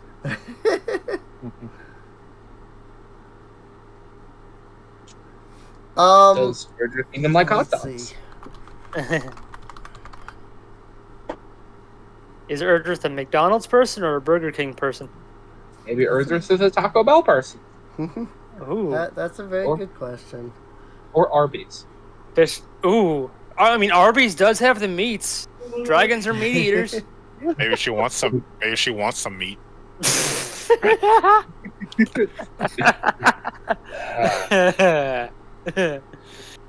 Oh dear. Right.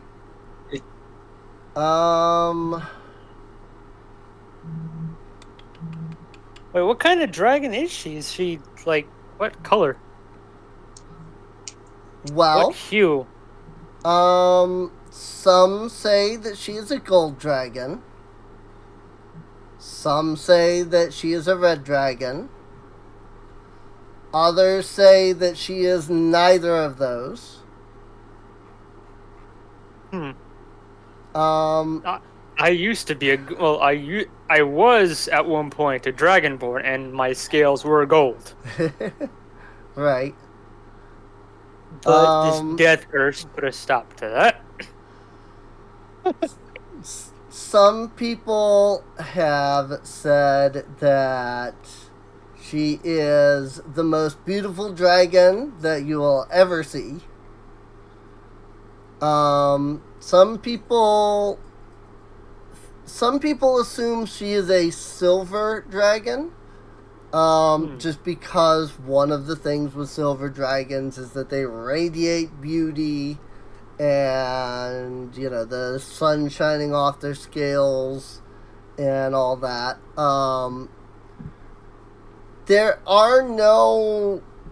is no definitive answer. Any who have actually seen Irdrith return, and when they return, all that they can say is that looking upon her was like looking upon an angel, a heavenly being. The dragon is just so radiant, beautiful. She has legendary presence, basically. Yes. Oh, dang. But Irdrith does not talk to anybody, almost at all. She spends almost 99.99% of her time in the tower. So she doesn't ever leave, ever. But honestly, nobody truly knows what kind of dragon she is. They just know that anybody who has seen her, anybody who has seen her lair, basically say it is the most beautiful thing you will ever see in your life, kind of thing. She is known for being good-hearted, but she's also known for being very vain. An adventurer once stated that, and this is stuff that Kona would be able to, glean from her role. An adventurer once stated that they saw Irdrith and happened to mention the beauty of another thing, and they nearly got murdered. The adventurer says that the story goes that the adventurer just accidentally casually made a reference to something else that was beautiful, and Irdrith went ballistic, insane, angry kind of thing. Hey, Irdrith, take a look at my nice and shiny new 2023 Chevrolet Corvette. It's so beautiful. Right. Next thing you know, show the Chevy Silverado. Yeah. You Next scene, the car just nukes. You say that to Irdrith. The next thing you know, you walk out to look at your car, and it's been smashed into pieces. Very It's like my clearly car! by giant, dragon. Yeah, yeah. You just look at this flaming heap. You pull out your car keys. It does that. Beep. Right. So she's So, but to answer Kat's, question, if you will, she doesn't like anybody. She is very vain, like exceedingly vain. She had, there are many stories of, her seeking greater beauty, and upon finding something that she believed was more beautiful than her, instead of attempting to become more beautiful than it, she just destroyed it. Hey. So she is very vain. She, as far as the stories tell, she is convinced herself that she is the most beautiful thing ever. Think the queen from Snow White, right? Who's the fairest one of all? It's not you. Then let me go murder that person. Wait a minute. We tell Irdrith that the Emperor thinks he's hotter than she is. Then she'd just kill him and we right back at the Civil War thing. Oh, well, right. Yeah. Because she wouldn't instill anybody. She'd just murder the guy. But, no one would question her because she's Irdrith. Well, yeah, but then in turn, once Irdrith has left and has not instilled a new ruler, then it's back to Civil War. Why not her? There's got, because she doesn't want to. What if? She could control she has control over everything in the land. She just chooses not to. So what about this instead? We convince her that the current emperor being emperor is holding back her perfection. Ooh. Or another thing, we could convince her that the people who put the runes on our arm think that they're more beautiful than her. Yeah? We don't even know who they are, though. Yeah. She could lead us right to them if, she... Well, she has control of the entire land. Yeah, she would know things. Yeah, I would imagine. Oh, she probably knows everything about what's going on. She just doesn't bother to do anything about it. If it doesn't affect her and her beauty, she does not care. So, she's beautiful, she's vain, and she's lazy as hell. Yep, pretty much. She's a gamer girl.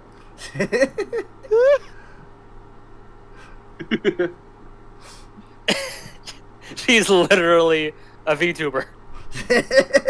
Oh God! Wow. Don't tell me they sell her bath water. Oh God. Oh God. Oh no. Oh, God. Oh. It has diamonds floating in it. Fucking dragon-esque bath water. Yeah. No, I'm not trying to be critical of what you do, DM, because I know you're kind of a VTuber. Right. No, I would never even think to go ridiculous like that at all. Freaking Belle Delphine. I'm mostly just what was that one? Melody? The purple and the blue-haired one that's like. I hate that I know that it's Project Melody. Yes, that one. Oh, you mean the porn star? Yeah. Former. I know nothing about that, so I Fun have little never heard this thing about that. before. A lot of actual porn people got upset because she was doing better than them. I mean, Wow. real person, anime waifu. Wow. The scale kind of changes, just adjusts itself there. Yeah. But yeah. Anyway, that's the information that you would be able to glean through your esoteric lore. So, she's very vain. She is obsessed with her own beauty. And you know, she hates anything that threatens her beauty, but if it doesn't threaten her beauty, she doesn't care.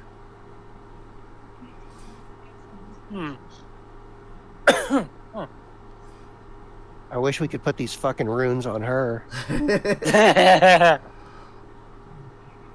Now that would be interesting. I wonder how dragon magic would line up against freaking true demon magic. Because yeah, you've got to realize. Speaking of which, we could have her spell it, maybe.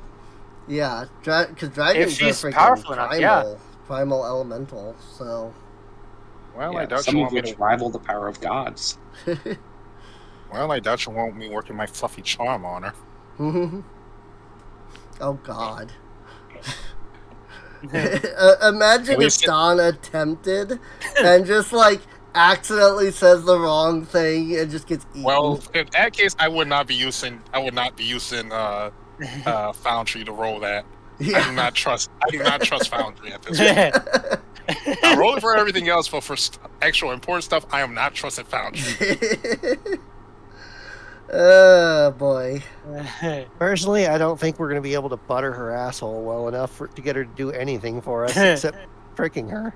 Right. I mean, she is beautiful, there's so more than she one- does have that dough. I mean, there is more than one way to skin a cat. We're not skinning you. It's a saying.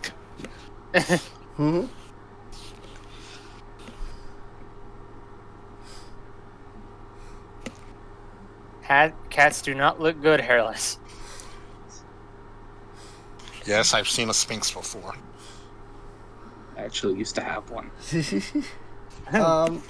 So Magus will speak up after you're done kind of thinking on Irdrith and say, I do know the rough location of where you may be able to find at least one of the people that is holding your bond. As it was the stone masons that attempted to attack the Emperor, I believe it was they who very likely attempted to take control of you during that raid. Yeah, if they wanted our help, they could have just, asked. Yes, please, and thank you. I'd much rather deal with something I can kill. Right. While I do not have exact whereabouts, I believe that I have... while I do not have exact whereabouts, I have heard rumor that the stonemasons are working on some form of large project. Supposedly, according to the rumors, this project of theirs is strong enough to nearly level the entire city. Oh, dang. I have mentioned this to His Royal Highness a number of times, and he has done nothing. Wonderful. If you are willing, I can give you the location that I believe that they are at. Oh, hell yes. That would be greatly appreciated.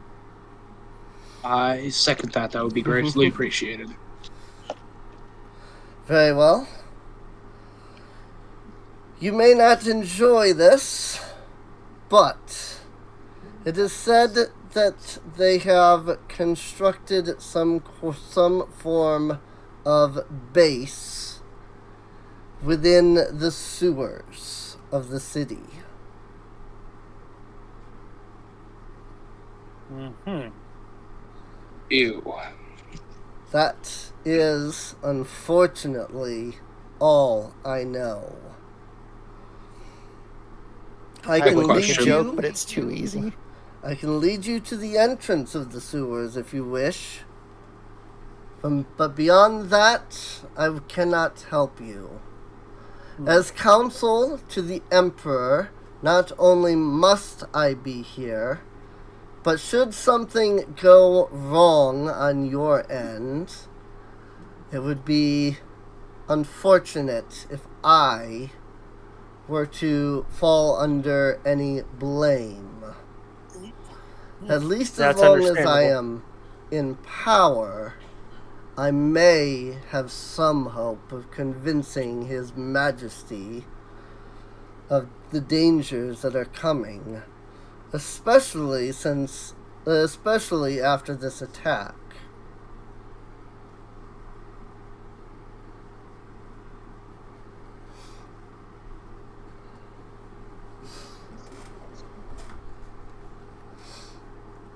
That makes sense to me. Mm-hmm. So, lead the way? Mm-hmm. Yeah. Very well. He raises his staff. He mutters an incantation. And in a flash, you are no longer in the Praetoria, but you now find yourselves at the entrance to the sewers. You are immediately able to note that the Magus, as he seemed to insinuate, did not come along.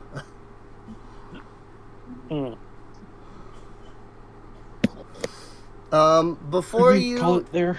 before you is a large metal grate.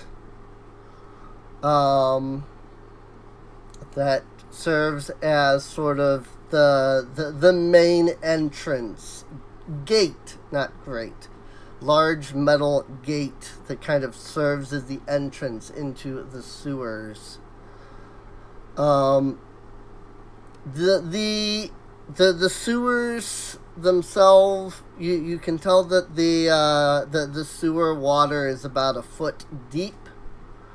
Meaning if you were to trudge through the water itself, it would not be fun. It would be difficult to walk through, to say the least.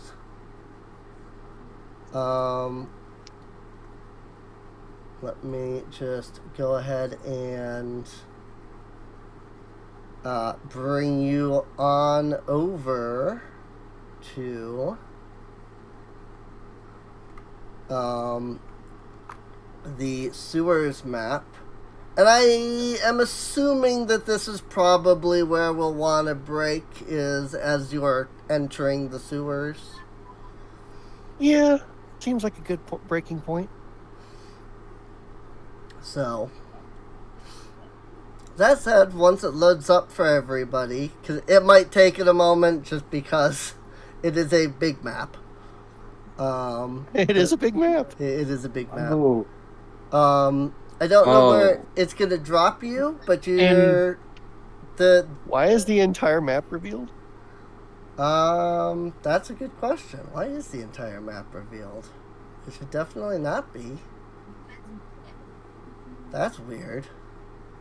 Oh, I bet it's the lights. Oh, the light sources. Yeah. Light sources. I bet it's the light So sources. everywhere there's a light source, it's already. Well, that's slightly annoying. I'll have to do something about that. That said. Okay, we're professionals. We'll pretend we've seen nothing. That said, do you like how I have the in? light sources set up? I like it. It's also a cool effect. Yeah, they do this little cool effect. So, but yes, the edges of the sewer, the walkable path is only about 5 foot wide enough for one person at a time to be able to, step. Beyond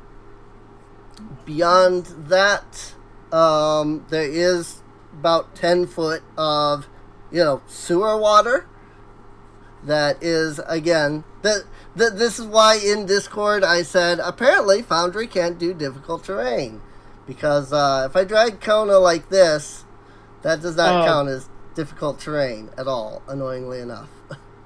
So, if you walk through any of the sewer water, it's one thing if you're walking along like the grate that's over here, but if you're walking along like the sewer water, that is difficult terrain. So I don't know what to do about that. Each step counts as double? Each step counts as double. So we'll just have to remember that. Yep. Every 5 feet is 10. So if we have to walk in the shit water, which right. Kona probably wouldn't care, but maybe the rest of the group would. Right. Speaking of entrance, technically the entrance is this spot over here. I didn't actually put a grate because I completely forgot about it. But it's fine. Or a gate or whatever. There's an entrance like right here next to Dawn. That's how you get in. So but yeah, you are officially done with the first chapter of the campaign. So cool. You have completed chapter 1, The Awakening. The Awakening. You woke up. So now you are on to chapter 2. So the way this campaign works is similar to how Pool of Radiance was laid out, where each area is like a chapter. So, Eritani was a chapter. You did Eritani, you're done for now. You did everything in the city. Now you're in the sewers. And that's now, the sewers and the final area are one big dungeon chapter. So yeah. We're in the sewers, and I am excited to see how things go. Oh, good. If I scroll over to where all the monsters are, the stream can't see it. That's good to see. It is viewing the map by player view, despite being the lock, not locked to, but what's the term they use? Tracking. It's tracking my view. The stream is tracking my view as because you can see there's stream as an extra player. So it's tracking my view, but it only sees what players can see, which is great. I'm glad to see that. Because there's a lot of stuff down here. I'm gonna go ahead and get off. Alrighty. Something I want to point out about the plan for the dragon. I assume you don't know who all's names are or presences will trigger them, right? Say again? Oh, what the triggers are for the bonds? Yeah, I assume it's not known who can trigger, right? Right. So there's always a chance that you walk up to the dragon and brands make you say, were more beautiful. Right. And you did. Yeah, it could. That is true. It could be.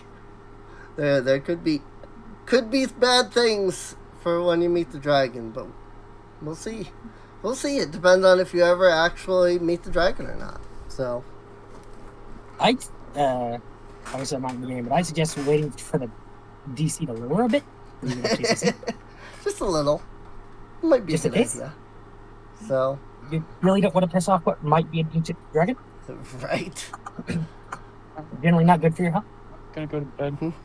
Okay. Alright, Good night. Jess. I hadn't thought about the possibility of these things having built-in clauses, and now I hate it that you've made me think about it. Oh yeah. Well, no. I mean, that's how it works. Is they actually have like built-in like clauses and stuff. So that was what. Does it seem like the attack on the Emperor was a built-in trigger? Yes.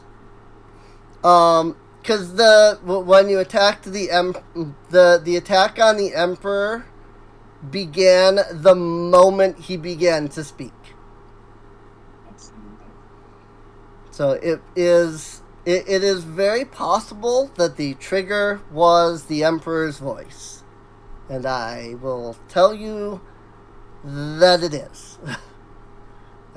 Your characters might not know that, but you know, you as the players, it's fine at this point. The trigger was literally the Emperor's voice. So fun. Hey, he sucks so much that just hearing him talk makes us violent. No, what? I don't. So does that mean if you cast Pathfinder's equivalent of silence, some trigger? The stream doesn't see your characters. I just realized. So what we're really up against, basically, is the planning ability of the people who put the marks on. Right. What the hey?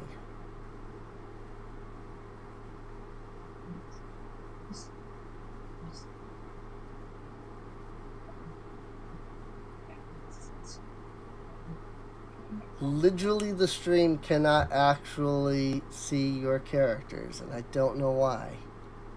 I'm gonna have to figure out what's preventing the stream camera from seeing the characters. I'll figure that out in between sessions. What matters right now is that we hope that you enjoyed this first podcast of, I forgot to say it, the Dungeon Force. Forgot to say it at the beginning, because Dungeon Force! Had absolutely no idea how to intro, despite the fact that this is like the 6th time I've tried to do one of these podcasts. But yeah, so Dungeon Force podcast, we're playing Rise of Astaroth, Curse of the Abyssal Brands. It is a remixing, retelling, and reimagining of Curse of the Azure Bonds from AD&D 1st edition. Hopefully different enough that, you know, Wizards of the Coast doesn't care, because the goal is not to take the campaign and convert it to Pathfinder. It's to create a, you know, similar campaign, a spiritual successor, or whatever you want to call it. In either case, like I said, we hope you enjoyed. If you did, if you're watching here on Twitch, feel free to follow. Feel free to subscribe as well, even if it doesn't do anything at the moment.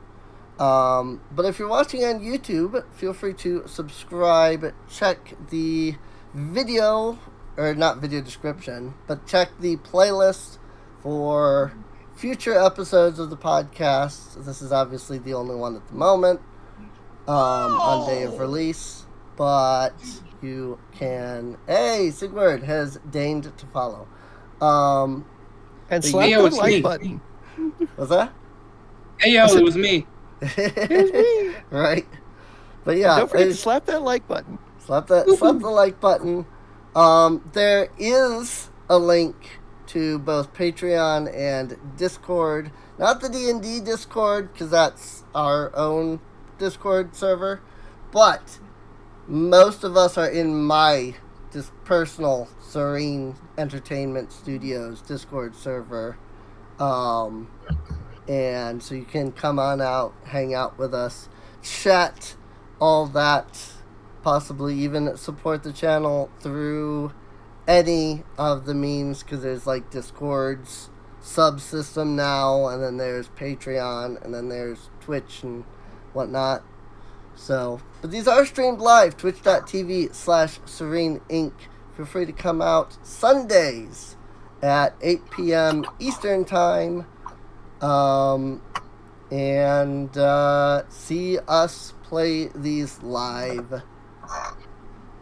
And I think that's all the plugs that I have. So, yeah. Unless anybody else has anything to say, I think that's that. So, thanks to whomever is watching. Yeah, thanks to whomever's watching. So, alrighty. We'll see you all next time.